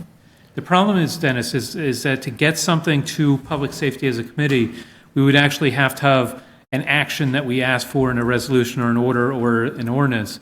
And I don't think we're at that level of maturity yet for any of the discussions. So I'd like to hear a discussion first, and then maybe we can submit something after. Sure, I think your point is well taken, and I think that it should involve public safety, not just at the council level, but with our police departments, both ours and the universities, perhaps, and get their input on that. I don't know. I don't see that, so you do. I'm sure it's there. I don't know if it's a So what do other people seasonal say? thing or if it's a year-round thing. I don't No, know. I agree with Mr. Wood. I see it fairly often. I know in having conversations with other university officials, just in general, you know, that traffic just, it irritates everybody. It irritates the students, it irritates the community. We're very much hamstrung on the flow of traffic there as well. I think it would be a good conversation between the chiefs to discuss options that maybe we can have presented from the town manager in regards to what we can do, be it personnel, be it equipment. I don't know. I mean, all I know is the other day, driving from the center of town, going to my house, the traffic was from the center of town all the way past the football field, Swenson Field. Traffic was solid, and no one was going anywhere. And you really don't have any options at that point. So I think it's worthwhile for us to try to get the professionals involved. Sure. And then have them come back with some options that we can discuss, and then maybe table it over to public safety for their discussions as well. Because I don't know what the answer is, to be honest with you. I don't know what the answer is. I would just add, if I Go ahead. could. So certainly, obviously, the crosswalk is an issue. So the university typically picks up the cost of a detail at the crosswalk to help manage pedestrian traffic, usually for the first week of school. We've put the lights in to slow cars, to also protect pedestrians. They've also put up barriers to sort of force the kids from the crosswalks or from the walkways to get to the crosswalk so that you don't have this swath of 100 feet in the roadway of people crossing. So there's been a number of things. I think ultimately, though, the real issue is not only the volume of traffic, but it's also the timing of some of the lights. And so I don't have the background on some of the discussions, but for example, if you're in Central Square in the afternoon and you're trying to go down Main Street, that particular green arrow, I actually heard a call the other day where a citizen had called Bridgewater police saying that they had watched it cycle 6 times before the light turned green. And I from what I understand, we have intentionally done that. I'm not sure if the number is 6, but at least a couple in the afternoon. So you have Spring Street that dumps out trying to get onto Broad Street. Broad Street's going nowhere. So everybody else that is on Plymouth Street, the set of lights at Spring Street and Plymouth, I can tell you for a decade have not worked properly. They just don't trigger at the right moment for traffic. So I think to the point is maybe public safety brings it on the agenda to have the chiefs talk along with, highway and look at, what exactly we could do maybe with traffic patterns or lighting. But I don't think the crosswalk, it is an issue, but I don't think it's the number one issue. I think it's timing of lights and volume of actual vehicles. That's just my 2 cents. My understanding too is if you're trying to take a left onto Main Street, that light that turns, left-hand turn that turns green every 6 cycles, I think that's where technology is working pretty good, I guess, because if traffic is back to the Spring Street railroad grade, that light's not going to turn green until that traffic is pretty clear from that grade. So it's kind of like it's working, but you're right, the people that are waiting are just frustrated. Mr. Dutton, do you have a few things to add? No, I just would add that, just a reminder for all of us, we're in the middle of doing a highway safety audit for Central Square. We're also in the middle of doing an analysis of the light system. We know that it needs some updating. It does work. You're right, it does cycle through at least twice when there's a backup. Councilor Gallagher's correct. When there's a backup back to Spring Street, it's by design, allows that to dump out before you can take a left-hand turn on the Main Street. So that is by design, but we know the technology is aging. It's the original to when the MBTA came back into town. Is this something that we should maintain? It's critically important. Or we get rid of all our lights and see what happens. But I do want to remind us, we are about to go through a highway safety audit for Central Square. So obviously, the state comes down and participates in that. We do a site visit, and we'll go down to Plymouth Street, and extends down to Plymouth Street to certainly to this intersection, pedestrian intersection. So we'll be getting professional advice on how to treat that.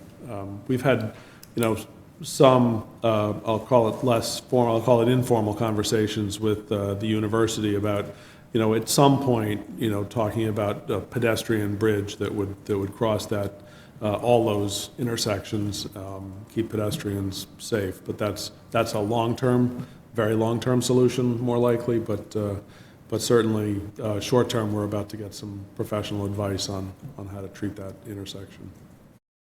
Thank you. Mr. Columbotus. Another potential long-term solution would be to swap parking lots and the train station. I know there's been some discussion of that. I don't know, but it was about 20 years ago the train station went in.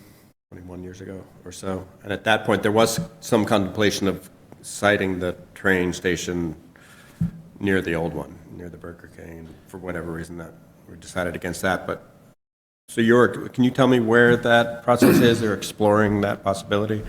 We had originally hoped that concept could be presented as part of the South Coast Rail project. That they are reluctant to, they're not opposed to that, but they're reluctant to incorporate it into the South Coast Rail because it's already gone through MIPA, it's already gone through all the environmental permitting, which is, is fine because I think the relative cost of the move is going to be insignificant in terms of the total cost of South Coast Rail, certainly, but a much more manageable expense after the MBTA starts to deal with South Coast Rail and after they sort of get a lot of their other capital projects completed. So it is on the list.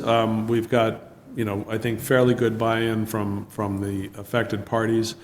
So that's a long-term, sort of a long-term goal to get that done. But you're right, that would solve an enormous amount of the crossing problems. Very good topic. Good discussion. You all done? Yeah. It's not something that's going to get resolved, No. by Monday, but it's something that needs to have discussions. So tell you what, I'll put together something for our next meeting and we can submit that into public safety and get things underway. Excellent. Okay, that ends discussions, at least in that portion. We have no presentations. We'll go to the town manager's report. Item A is Mitchell School update. Thank you, Mr. President. I think we've had sort of a roundabout Mitchell School update, but I will remind folks that may be watching that the election is coming up on Saturday, October 19th, and that election is a debt exclusion election, and that'll determine whether the town moves forward with the demolition and construction of the new school on the same Mitchell School site for pre-K through grade 2. So I did want to clarify the notion of different options. The Mitchell School Building Committee obviously was formed several years ago, spent a significant amount of time reviewing all the available options and determined that the best option that fit into the educational program of the district was a demolition and construction of a new building.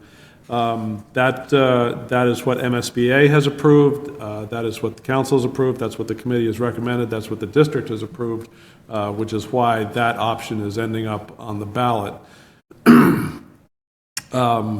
As to other options, as I mentioned, the committee's worked for over 2 years to lay out and study the different options and has decided to make this the only option, the one option that voters consider, and that's all following the MSBA process. It's done quite consistently in other cities and towns throughout the state. So I guess that's what I would say to that. I would encourage people to look at the materials found. All the committee materials are all available at bridgewaterschoolproject.com, and I would encourage people to go look if they're interested in the estimates of the other wide range of options that were studied. They can certainly look there. That's bridgewaterschoolproject.com. So there's a lot of, there's all the information there about the committee's activities over the last several years. So that I would encourage people to do. Mr. Fitzgibbons? Could you just remind folks, you mentioned the date, but not the times and place of voting? Oh, shoot.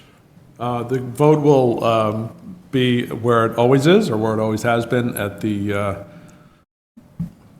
old high school, also known as Mitchell at the Middle, also known as the middle school, but it's on Mount Prospect Street, where town elections are traditionally held, Saturday, October 19th, and I will have to take a quick look to see when the polls open, unless 7 a.m. to 8 p.m. 7 a.m. to 8 p.m. I will. Thank you. So that's basically what's going on with the Mitchell, so we're just awaiting that, that vote. And I will reiterate again, if the vote passes, then the process continues on. This is another piece of that process. The process continues on. If the vote does not pass, that effectively is the end of the MSBA's participation in a new school building process in Bridgewater. Unless we go to the back of the line. Sorry? Unless we go to the back of the line. Unless we reapply, in which case we would be looking at a And multi-year another process. multiple-year process, yes. Just wanted to make sure people understood. So that's what I had on that. If questions? I have a question. Mr. Wood? So we heard earlier about the possibility of solar canopies over at the golf course and whatnot. I'd asked this question before, but, there's a brochure with a picture of the building from me. Why is it not financially advantageous to put solar on the brand-new building? I always used to joke when people ask, what are we doing with the building? I said, we're going to put up the Mitchell Solar Field instead. But really, if we're having a brand-new building and solar gets us lots of grants and, green community things, and I know personally, it chips away at my electric costs because I have solar. Why aren't we considering solar on this building? I won't speak for the committee, but my understanding is that in this particular instance, the building did not qualify for any of the grant funding that was out there and available, so that the town would have to absorb the entire cost of the solar installation, and that was a several $1 million, couple of $1 million prospect, and the payback was not sufficient enough on that to justify it at this point. My understanding also is that the building will be constructed so that the roof could take the weight of a future solar installation, but that's my understanding. Okay. The Rainbow's End, those three issues, I put this on because we've been asking, how's the soil? What did the result from the testing have to say? How far have we come with the lease agreement and our relationship? And what authority does the town have with that? Has any of that been resolved yet? The soil has not been tested yet. It probably will be at least another 30 days before that happens, which is fine, because the area is not a draw for toddlers, so that is fine. The lease agreement relationship, and I think what the council's remembering is that my discussion about the potentially conflicting lease and license agreements that exist there. There was a lease signed by Bridgewater Youth Soccer in October of 1978. That term of that lease automatically renews every 7 years, and the area subject to that lease is exactly the same area that the state now licenses to the town of Bridgewater every 5 years. So the conflict essentially is the lease that was accepted and passed by the legislature in 1978, 79, and then the license agreement that the state uses as a mechanism in lieu of leases to towns. The state will license a piece of property for a certain number of years. 5 years seems to be their general license agreement. So the license agreement indicates that the town has control of that property. The lease agreement tends to indicate that Bridgewater Youth Soccer has purview over that property, and that's sort of where we stand. One of the things that came up in our informational session, the Youth Soccer, the Soccer Association was not brought up at all as far as the piece for Rainbow's End. What we were advised is that there was a separate agreement between the department, DCI, is it? DOC and I forgot the acronym that the volunteers had. There was an agreement between them and the volunteers that organized building that had for that space. So my understanding is youth soccer is separate. That space had a separate agreement between the Department of Correction and the organization to build that, the volunteer group, whatever that was. And then, I believe later on, it was turned over to the town. And then then it became an issue of who's going to clean it, who's going to maintain it. And that's why it became the way that it is now. And I believe that's what I heard, Mr. Chase. I don't know. I think that's right. I think that there was some conflicting information we heard, but at times it was referred to as actually having two separate leases. Right. And I think they may have been referring to the license agreement. Do we know, Mr. Dutton, when the license agreement was entered into? We have one license agreement that I believe was, that I executed in 2013 as just a matter of routine, what I thought was just a matter of routine at the time.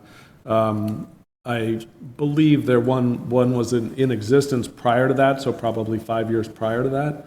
I don't know before that what transpired, and I believe we signed another one in 2018, same as the one that we signed in 2013. And I have heard that that there was some agreement between the state and the Rainbow's End group. Right. I've never seen any evidence of that. So there's nothing that appears in our records that would indicate that exists. I haven't been able to find anything that indicates that the town, took it over, so to speak, but. Yeah. The only item that if I can offer, and I did suggest this to the group when we met, was that the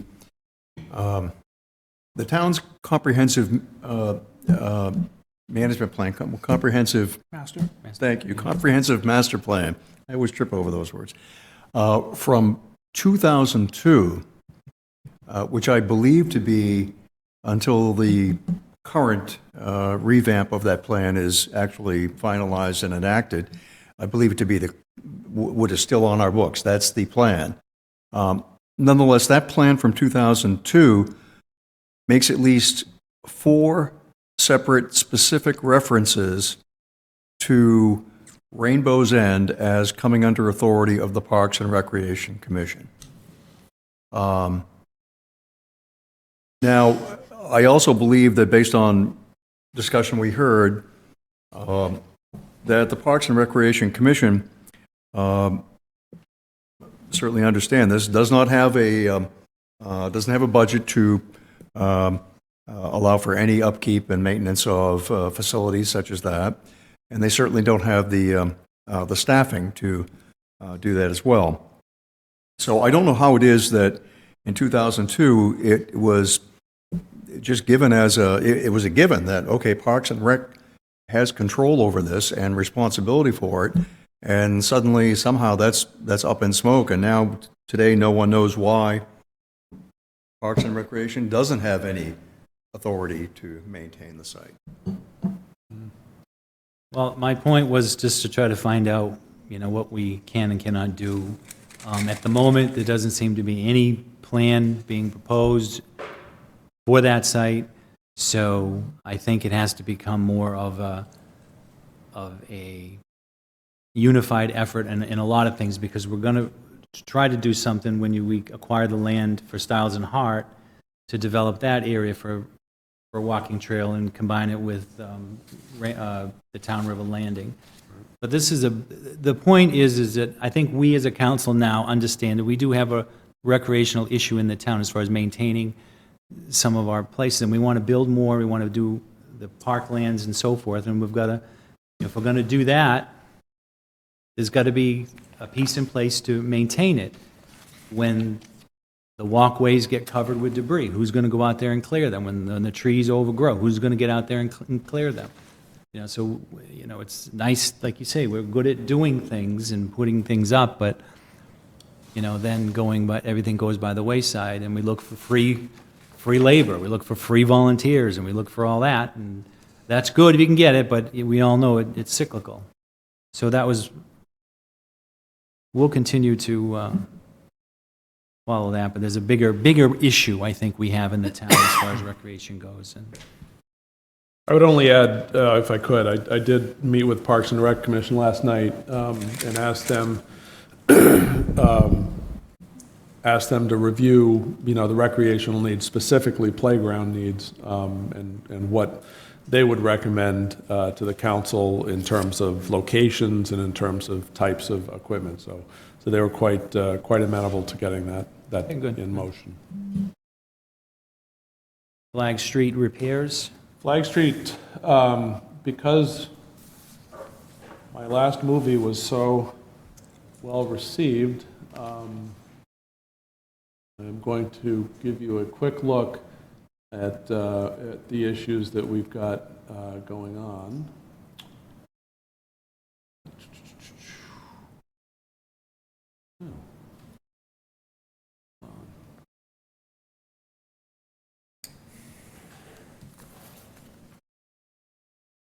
Now the numbering is all different here.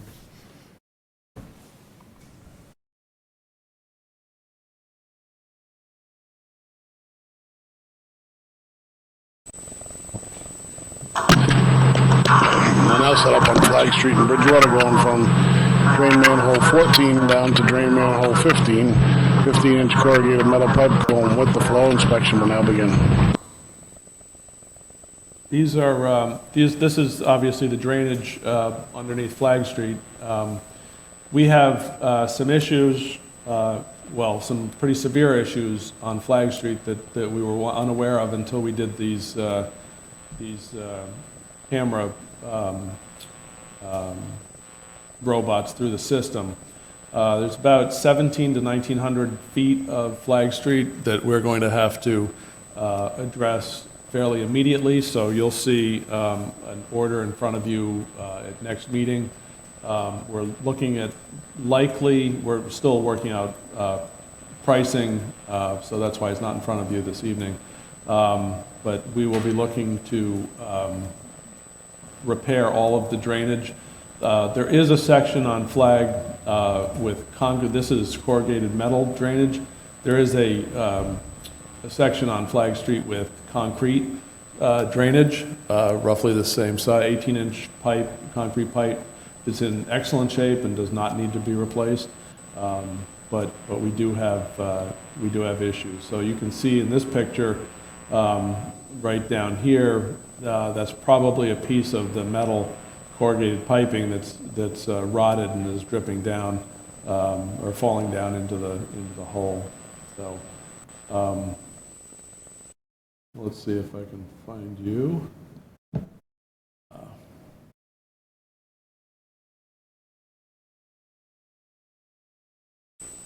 Yeah, here's a copy. Now set up on Flag Street, going from drain manhole 12 to drain manhole 11. It kind of looks like Going against the flow, 12-inch concrete pipe. Inspection will now begin. sounds like that. But this is just an example of a pipe, concrete piece that is quite clear. And I labeled these, unfortunately. Let's see if I can. Yeah, here's a. Now set up on Flag Street, going from drain manhole 7 to drain manhole 8. 12-inch concrete pipe going against the flow. Inspection will now begin. Here's an You can see this example. line has got a couple inches of mud in the bottom, so I'm not sure how far we'll make it. So as an example, the pipe in this actual area is fine, but the debris that's fallen into the drainage system from the areas where corrugated metal is decomposed has made its way down the concrete pipe in this case. So in that case, it needs to be cleaned out. That would be cleaned out. We wouldn't replace that concrete. It's perfectly fine. I apologize, all the labels are, yeah, I just showed you. Now set up.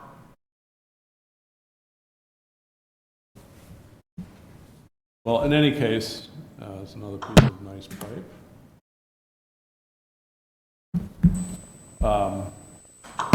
Now set up on Flag Street and drain manhole number 6 heading towards the cornfield. Inspection will now begin. 18-inch corrugated metal pipe. We believe we're heading with the flow. In some cases, we're not exactly sure where these pipes come out. So one of the challenges we have on Flag Street is it's a variable width layout without precise easements. So over the years, what would happen is, wherever the puddle occurred, we just sort of run a pipe, drain it out into the neighboring property. So we talked about, I won't make you watch this, unless you want to. But what's wrong with that? I guess So- I'm trying to figure out what's wrong with that. All right, so We see the water, not that deep, flowing.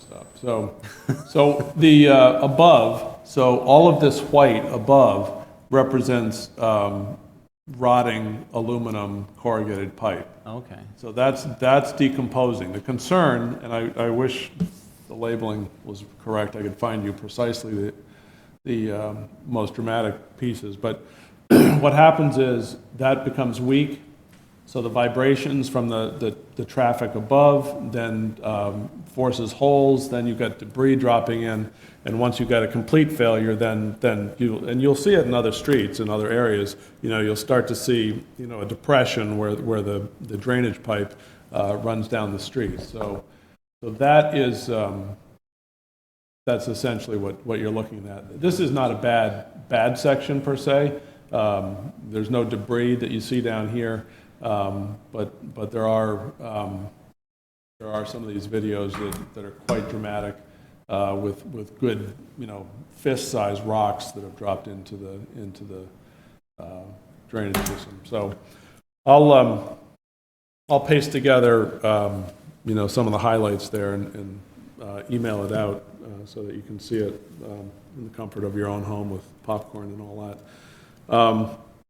But you will see an order on your next agenda, because the highway superintendent is extremely concerned. As you recall, we have issues with South Street, we have issues with Vernon, very similar to this. This now has risen to the top of his list of concerns. So he feels we need to address this. If possible, we need to address this prior to the onset of hard winter. This year? Yes. These are virtually all of our most heavily trafficked streets outside the... But Flag Street itself isn't that bad as far as the road goes. Yeah, I don't know when it was done, but it wasn't done all that long ago. No, it's not. And now we got to rip it up. Not that bad, exactly. We had a discussion last week about, going in and simply, you can have several options. You can go and simply replace what's there, and this is where the discussion migrated, or you can go in, have it properly engineered, secure proper easements and permanent easements, temporary easements to do the construction work. And we decided, in terms of the long view, we'd much rather make sure that we do it right instead of just going and replacing what's there and run the risk of having easement or taking issues down the road. So, but as I say, I'll piece together the highlights and send that out. So how much of Flag Street potentially is going to get dug up? I believe it was roughly 1,900 feet. So that's once, and it's not a pretty process, obviously, but once they start, they really move right along. Once we get the engineered plan, we get out to bid, that process moves along pretty quickly. So you won't see any action, construction action, until we are ready to do the installation and get it done. But that's just a little bit of what's in the offing. It'd be one of the terrible streets. Gotta be a good, I said it couldn't be one of the terrible streets, gotta be one of the good streets. I guess- Service. Mr. Rushton? Just to the town manager, I guess I have a question here. Why is it that we have identified this as a priority? Is it because we have actual film? And what preempted the film? There was a problem on the street, so we went out and filmed the sewer drain? No, that's a great question.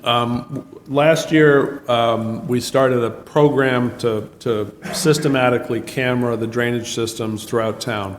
We know that for a period about 20, 30 years ago, the town pretty much exclusively installed that corrugated aluminum pipe, which at the time, was the best thing in the world, and it was, going to last forever, and so on. So clearly, that's not true.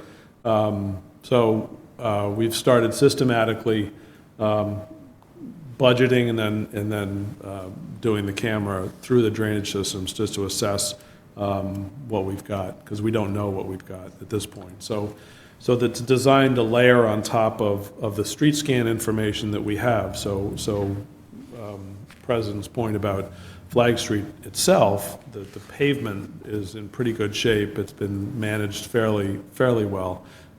However, we've got, an underlying problem that we're going to have to address before we see a complete failure of that street. I guess just one more follow-up question. I guess I'm just a little bit concerned. If there's no current issue on Flag Street, and with respect to the fact that the drainage pipe, and we're not disputing the fact that it's falling apart, but I'm thinking about, a street like Cross Street. It sounds like it's suffering similar problems to Flag Street. However, the road actually is caving in currently. We're going to bypass that to fix a street that's perfectly fine. I guess there's no other way to figure out where we're actually seeing these issues at grade and making them the priority before we go digging up Flag Street, before we even see anything on the surface in terms of issues?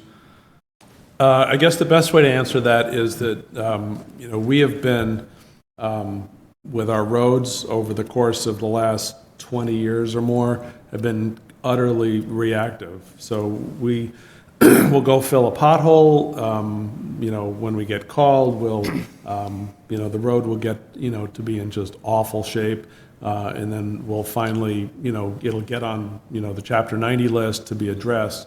But I think what we've talked about internally is making sure that people really understand the order of magnitude of what we've got in front of us. We have significant road issues, but those road issues aren't only what you see on the surface. Those road issues are, mostly, a lot of them are caused by drainage issues or lack of drainage. In the case of Flag Street, we know we are risking a complete road failure, even though it looks great on the top, well, close to great on the top. It's really what lurks, a couple of feet below the surface that's what's concerning us. On a road like Cross Street, we know that what we want to do with Cross Street, it's going to involve probably a compilation of different funding sources in order to accomplish what we want to accomplish. It doesn't, I believe Cross Street doesn't have formal drainage at this point, and we know we have to install formal drainage. So, what you saw there is formal drainage. It's failing. What we have on Cross Street is no formal drainage. We might have, we might have put in a storm drain here and there, but there's no piping system to channel that out to a wetland or to get it away from the road layout. It's just was probably installed because somebody called up and said, hey, there's a big puddle in front of my house. Can you put a storm drain in? And we did. So I think we're, in some ways we're suffering from some lapses in the past, and quite understandable. We're not alone in that, but we haven't really thought out our road systems to the extent that we've thought out our drainage and mapped it. I mean, right now, we are just trying to get information about our roads. As I mentioned, excuse me, as I mentioned, watching one of those videos, and you heard the guy, well, you didn't, but earlier, the introduction was, we're going down Flag Street from manhole 12, we don't know where this goes. We don't even know where the drainage pipes go, in many cases. So we're trying to get our arms wrapped around what we have. That's a long process, that's a multi-year process. And, we're seeing these types of things that are going to need some immediate action. We know we've got an issue with the two that I mentioned, South Street and Vernon, but we now know that this is more urgent than those two are. So I guess it's a long way of answering your question. Every road is a little different, and the issues associated with those roads are a little different. Cross Street, for us, is going to be a big project, but we all believe that it's a project that needs to be done.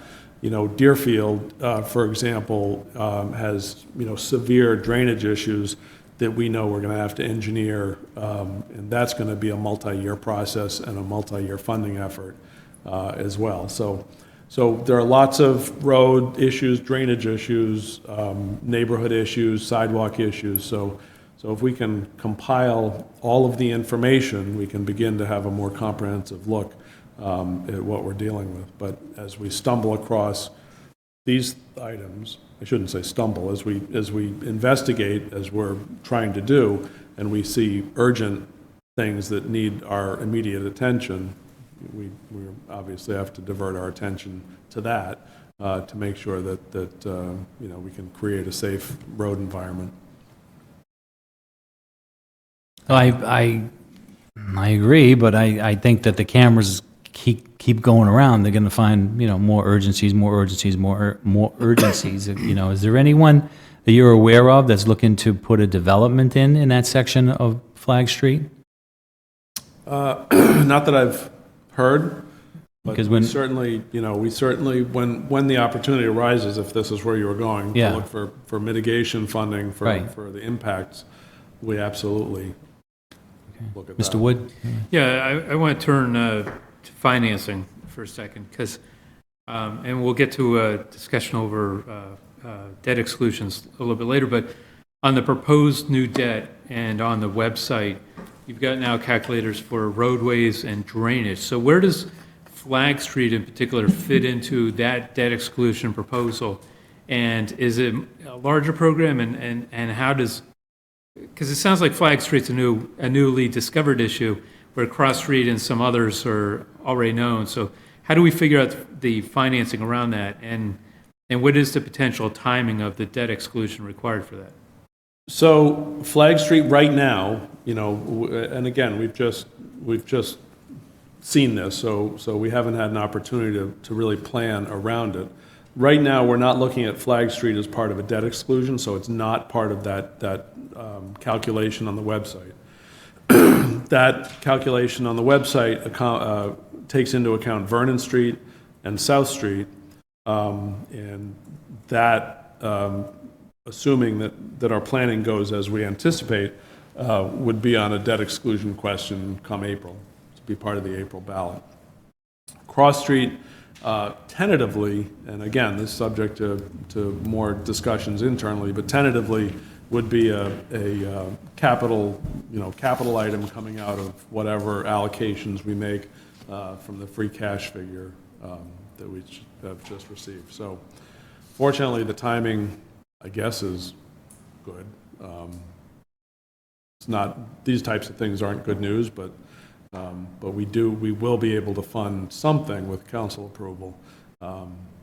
But that is not figured in as part of a debt exclusion question.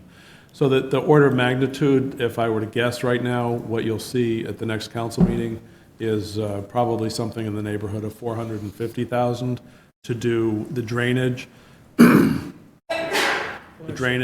the engineering that's required for Flag Street, or the engineering and then the drainage. Thank you. Next item, consultant, project update. I just wanted to really give you a quick update. As you recall, we had a project list that we were looking at to add some information, and we have done that, and we're going to probably get that right up on the website, but certainly email it out to members of the council this week. So that will be coming your way. The same items that we've reviewed before. We've added estimated start dates, estimated completion dates, and so forth, and where we stand as part of the process. And so we'll constantly update that, which is why I would like to get it on the website so that you all have access to it, and at any given time you can see where we stand on our progress. So when will that be up? That'll be up this week. We're just cleaning up I'll be looking how it for looks. I'll be looking for it. We'll get it. I'll email it out to everybody so you can see it. So the only other item I had was just an update on the goals. I said I would give you an update on a regular basis, so I will give you a very quick update. The fire station, we have completed a draft feasibility RFQ, request for qualifications to do feasibility study. We have a draft list of committee members, and pending their confirmation or pending their willingness to serve, we'll finalize that. The memorial building will be in front of the Community Preservation Committee in October with an application for additional funding. We have some funding, as you recall, from the construction of this building, was part of a whole sort of a triumvirate of building issues. So we'll be in front of Community Preservation this month, looking for the additional funding to get that building done. I don't have anything new to report on the regional school agreement. The committees has not met, and I anticipate that'll pick up fairly shortly. Mitchell School, I've already addressed that one. Broad Street and Elm Street are two sort of economic development drivers. Broad Street, we had a commitment from the property owner, Mr. Pascal, that he would get something in front of the planning board this month. We haven't seen that. I haven't seen that submission yet. And on Elm Street, that project is underway, and they are meeting their timelines as of now. So that is good news. So that those are the basic nuts and bolts. Mr. Wood? That. I don't know if we're still on goals. I'm on goals. Sure. Counselor George reminded me that I'm a little bit older now, but I don't forget things that are still in committee. So I think the goals are still in committee. Correct. For formulation, and we're now into September of the calendar year when we're supposed to have some goals. So what goals do you think you're working against that the council may or may not have conveyed to you? That's a great question. So the ones I just mentioned, making progress on sort of capital improvements, certainly fire station, memorial building, getting the school district regional agreement negotiations, participating in that and seeing if we can get somewhere with revisions to the regional school agreement. The Mitchell School, prepare for the eventualities there. Broad Street and Elm Street, make sure that we can do as much as we can do to ensure that there's progress on those two things.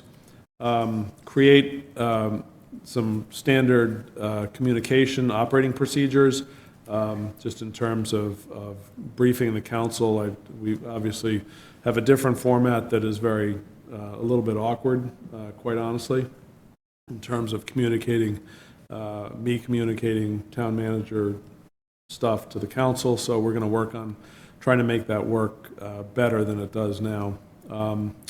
I think the Strategic Planning Committee looked to adopt language from the budget resolution, which was really had to do with essentially a smooth budgeting process and looking for as many opportunities to make sure we were wisely spending taxpayer money.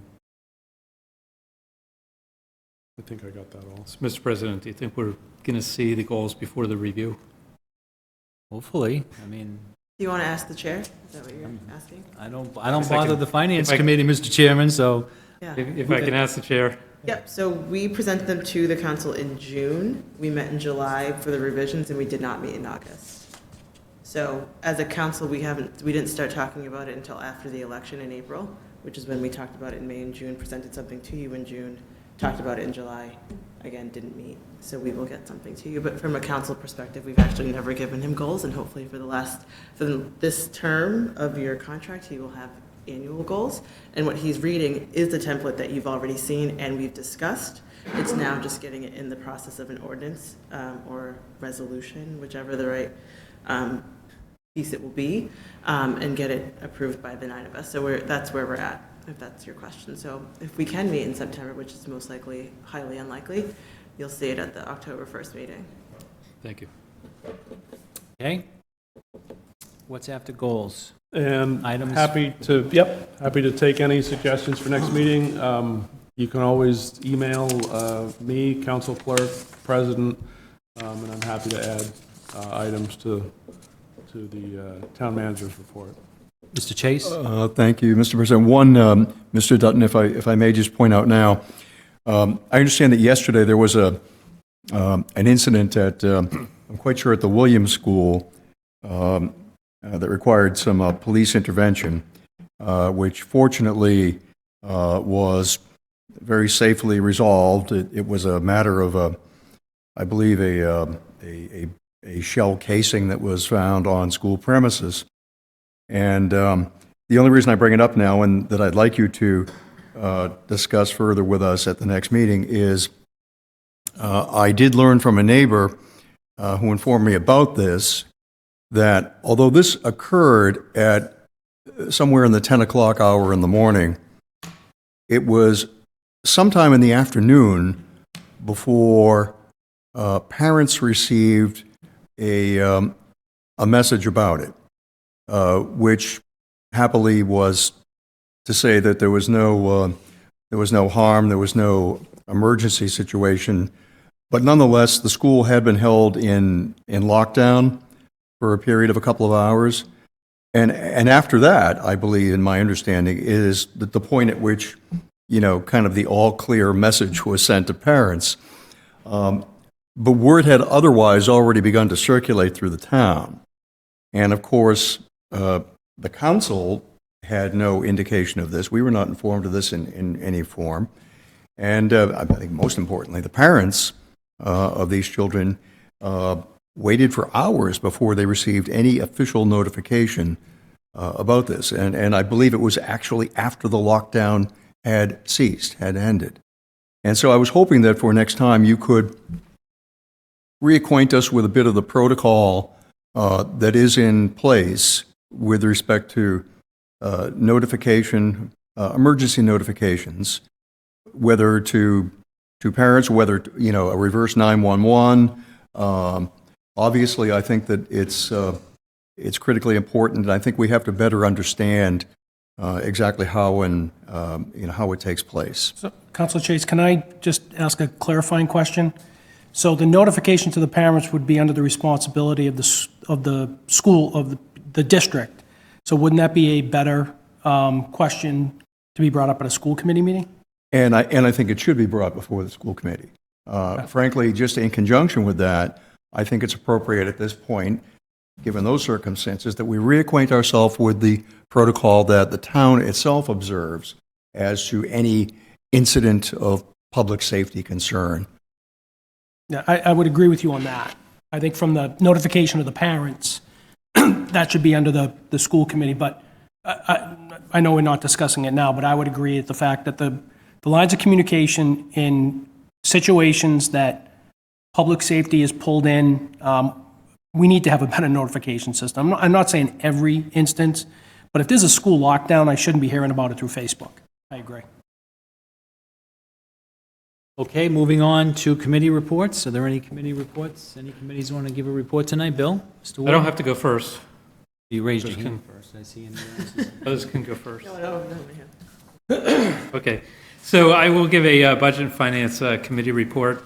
Couple things. There's an item on tonight's agenda that we will vote on, and it is the transfer order for the water enterprise transfers, and we voted tonight in favor of that. So I wanted to report on that. But I also wanted to tell you about the third workshop that we had with the school district. So Budget and Finance met with the school district, superintendent, members of the finance group, the business director. There were several other people in attendance, our finance director. And we kind of walked through, if you recall, earlier this summer, we had a meeting to talk about revenues, where we talked about expected revenues for the town of Bridgewater. The second session, we focused on expenses, and we actually detailed out contracts and how they aligned well with the revenue expectations. The third workshop that we had the other night focused on capital planning, and so the Mitchell School is your largest item of capital planning right now. So we walked through something that you've seen before, which is the capital improvement plan, which is an annual thing that the town council receives from the finance. Is directed by the charter to come to us, and it's a very comprehensive plan.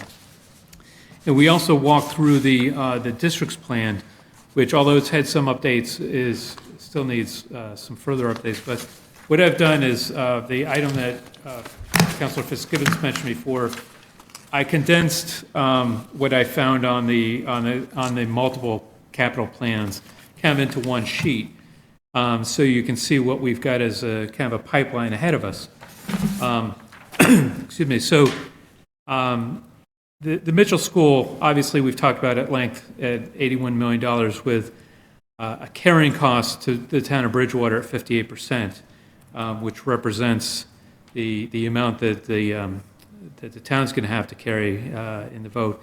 And my number's slightly different only because decimal points matter, but it's about $47 million cost to Bridgewater. And then we move into Williams Intermediate, and on the school district's plan, they listed an item called leaking windows and roof, and that's a $5 million project. And so for the rest of the school projects, I pretty much pegged 50%. If it said MSBA as a line item or maybe a shared cost with Rainham, I just picked 50%. It sounded like a reasonable percentage to carry. So the right-hand column is the cost of Bridgewater. So for Williams, we're talking windows and roof at $5 million. For Bridgewater Middle, we've got $7 million worth of projects to replace windows, doors, plumbing, branch wiring. At the high school, we've got another $5 million in project to replace the running track, the football field, pave new parking, crack seal restripe, and a $3 million project, which is actually out in about 2024 as a plan that targets the mechanicals of the HVAC system, so replacing the mechanicals of the HVAC system. On the town list, we've got a fire station that we haven't even done a feasibility for, but just an earmark at $15 million, 100% carrying on that one. Road repairs, and that's why I asked the question earlier, what was covered under that, projected at $5 million, and drainage projects projected at $4,500,000. So the total cost of that sheet, you can see, is about $123 million. And then with a combination of MSBA and other contributing factors like sharing it with Rainham, the cost of Bridgewater is expected to be about $80 million in total that we would probably see through debt exclusions. So the first item in the pipeline is obviously the elementary school with a debt exclusion that's going to cost about $47 million.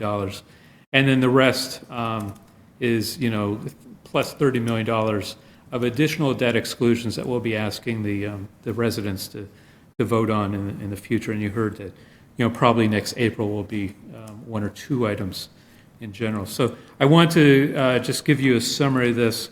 I thought it was very productive getting together and talking about the different capital plans, because a lot of the items on the district plan really belong to Bridgewater. Bridgewater also has objectives it wants to hold. What I thought was interesting and it's just probably because they didn't have time, but there's actually a page for the Mitchell Elementary, and it has an item here for repairing roof, asphalt shingles, and sheeting at $3.5 million. Clearly, a $3.5 million roof may not happen now if we go ahead with a debt exclusion. I just found it interesting that we had a cost estimate for that item. But anyway, in summary, so we're going to probably see a number of debt exclusions come through the pipeline over the next couple of years in the same form that we've seen the one for the Mitchell School. Any questions? I think there are some of these, though, that could be absorbed and not through a debt exclusion, some of these smaller ones. They don't all have, I took the smaller ones off because I assume that the capital project that we have through free cash and reserves will cover the other ones. This is a summary of the ones that are probably debt exclusion that exceed $100,000. If they're bundled. If they're bundled. But the 50 grand for paving the new parking lot, that specifically doesn't need a debt exclusion. Our portion, 50,000, doesn't need to be a debt exclusion unless it's bundled in with all those other ones. Right, but that's not on the summary sheet of the numbers I just read. That's on their detail sheet. So there's This is what you passed out to us. Yes, that's And correct. this is what you said we should there see isn't as a debt single- exclusions down the road. Right. And some of these can be absorbed within our budget, I'm saying. Not all of this is going to be, No item here for $50,000. our portion Oh, is. paving, yes. But that's Okay. assuming that Unless it's it's at the bundled high in with the school. other ones, then I agree with you. Right. Anyone else want to give a committee? You done with the finance report? I am, thank you. Anyone else want to give a committee report? Seeing none, legislative for action. We're acting under Order FY 20020, Transfer Order Water Enterprise Transfer Capital Special Purpose. Motion to approve? Second? There's a motion to approve in a second. Any discussion? I just note that Mr. Wood said that the Budget and Finance Committee recommended it. The Finance Committee also recommended this. That's my understanding.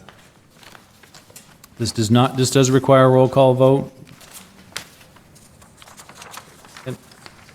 Mr. Fitzgibbons? Yes. Mr. Columbotus? Yes. Mrs. Loesch? Yes. Mr. Rushton? Yes. Mr. Gallagher? Yes. Mr. George? Yes. Mr. Wood? Yes. Mr. Chase? Yes. Mr. Souza? Yes. 9 in favor, none against. Moving on to action item B, resolution FY 20002, declaring the town of Bridgewater, Mass. a pollinator-free friendly community. This measure was not referred to any committee. 14 days have elapsed per section XV 111 of the council rules and procedures. Therefore, this measure may be finally considered this evening. This requires a voice vote. I need a motion to... Motion to approve.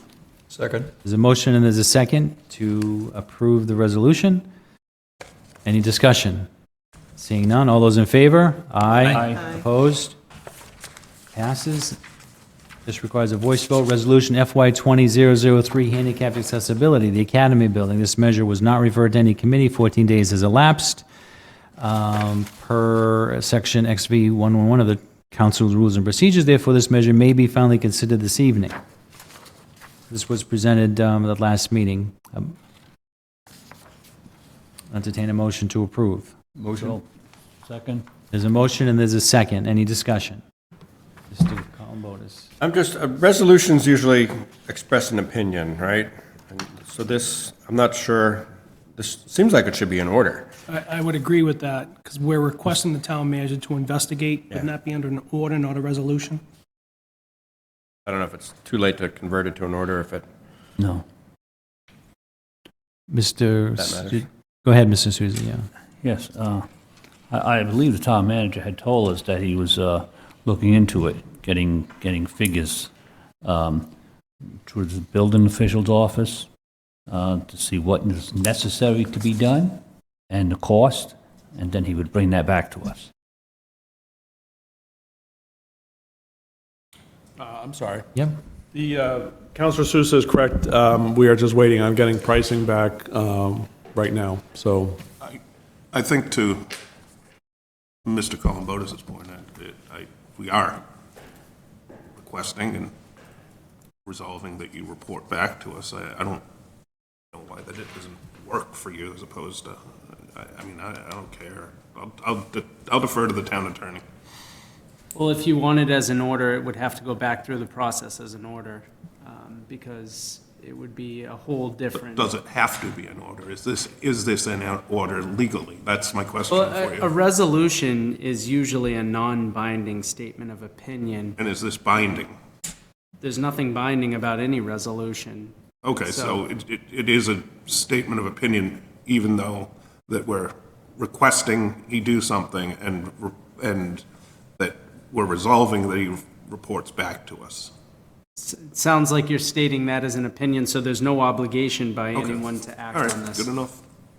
Slosh? Should there be an amendment? I don't know if we're going to wait until 2109. Might have to. We may. I'll still be here. That you will. So I make an amendment to update the date to Second. 2000. I don't know if that's a Scribner's error. I don't know. Scribner's error. Okay, so we can do it that way. Yeah, as long as it remains a resolution, certainly you can make. Okay. Script. Just want to flip those numbers. What should the right year be? 2901.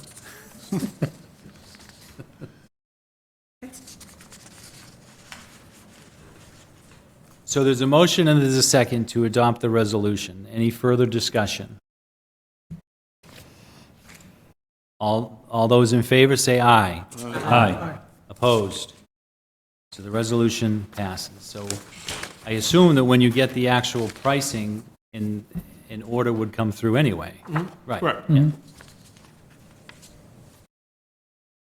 Old business, there's none. New business, we have order FY 20023, a loan order, Community Septic Management Program, CSMP loans. Refer to the town manager.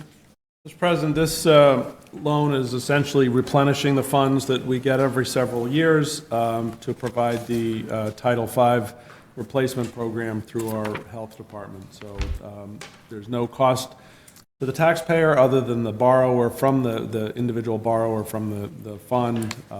They pay back the loan over the course of time, but it's a less costly way to finance Title V replacements. Motion to refer to the Budget and Finance Committees. Second. There's a motion and a second to refer to committee. Any discussion? All those in favor? Aye. Aye. Opposed? Order FY 20024, transfer order, capital sewer special purpose transfer. Mr. President, this transfer is for the purchase of a new loader at the sewer treatment plant, necessitated by the age and the essentially impending breakdown of the 1987 loader that we currently have. Motion to refer to the Budget and Finance Committees. Second. Motion to refer it out in a second. Any discussion? Seeing none, all those in favor? Aye. Opposed? Citizens' comments. Are there any citizens here that wish to speak during the citizens' comments portion of our meeting? Anybody at all? Moving on to council comments. I'll start on my far left with Councilor Fitzgibbons. We approve tonight the transfer order for the capital special purchase for the water department. And it was really interesting to me to look at the project that we got to see, the whole timeline of the project in the Budget and Finance Committee meeting earlier today.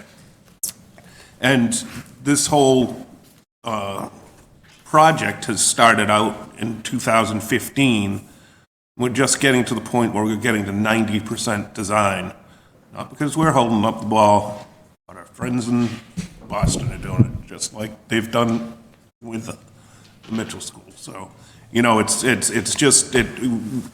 every step of the way we have to go back and say, okay, we want you to do this. And the Mass DEP says, you can't do that, you're going to change your plans, et cetera. So it's just a long process to deal with the state. I just want to keep reminding people of that. Thank you. Nothing tonight, thanks. I also do not have any comments. Me neither. Keep it going. Yeah. Bill, You can do it, Bill. I can't do it. I can't do it. You can't. A lot of people recently have asked me what I think about the Mitchell School.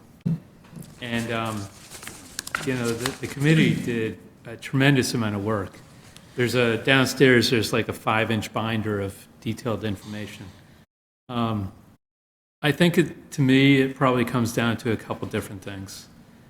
And, I'm not trying to persuade people one thing or another, but I think it comes down to the feasibility of the repair option.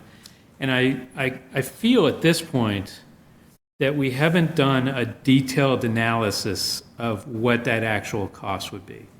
And that we kind of went over some broad strokes estimates, and they changed greatly during the process. And, when you see $3.5 million for a new roof, and it aligns with what I heard 4 years ago as a proposal for a new roof, that kind of clicks with, well, maybe that's an accurate price. And if you look at, some of the other repair options, I go back to, I think I was telling someone earlier today, I go back to an estimate I tried to get for some deck work. I was thinking that I could build a deck around my pool. Big mistake, I can't do that. And I already had an existing deck, so all I need was connecting from the deck to the pool. And one guy gave me, $2,000 estimate, someone else gave me $10,000 estimate, and, it worked out I had 4 or 5 different opinions for the same amount of work. And it came down to, I went with the guy I trusted the most and his estimate, which was, reasonable. And I just feel like I need to understand the cost of the renovation, the true cost of the renovation, before I can say, you know what, let's scrap that and go with a completely new school. And that's where I'm at right now. Thank you. Mr. Chase? I have no comment tonight. Mr. Souza? Very small one. I was very glad to see the highway department was out trimming the trees and cutting the dead ones before all the leaves fell off them. The only thing is, why was it Saturday? Ms. Loesch, we're giving her a second chance here. Yes, sorry. That's not In my old how age, it works. I don't know how any of this works. I wrote a resolution about it. I have 2 things to remind people about. One is Cross Street is having a meeting for District 1. We're meeting at the golf course on the 26th at 5 p.m. To talk about what it's going to look like, what people are looking for, what their issues have been. The dip we were just chatting about, I almost fell when I was running, trying to train for the 5K that is coming up next weekend, which looks like I'm not probably going to run. I'll be walking.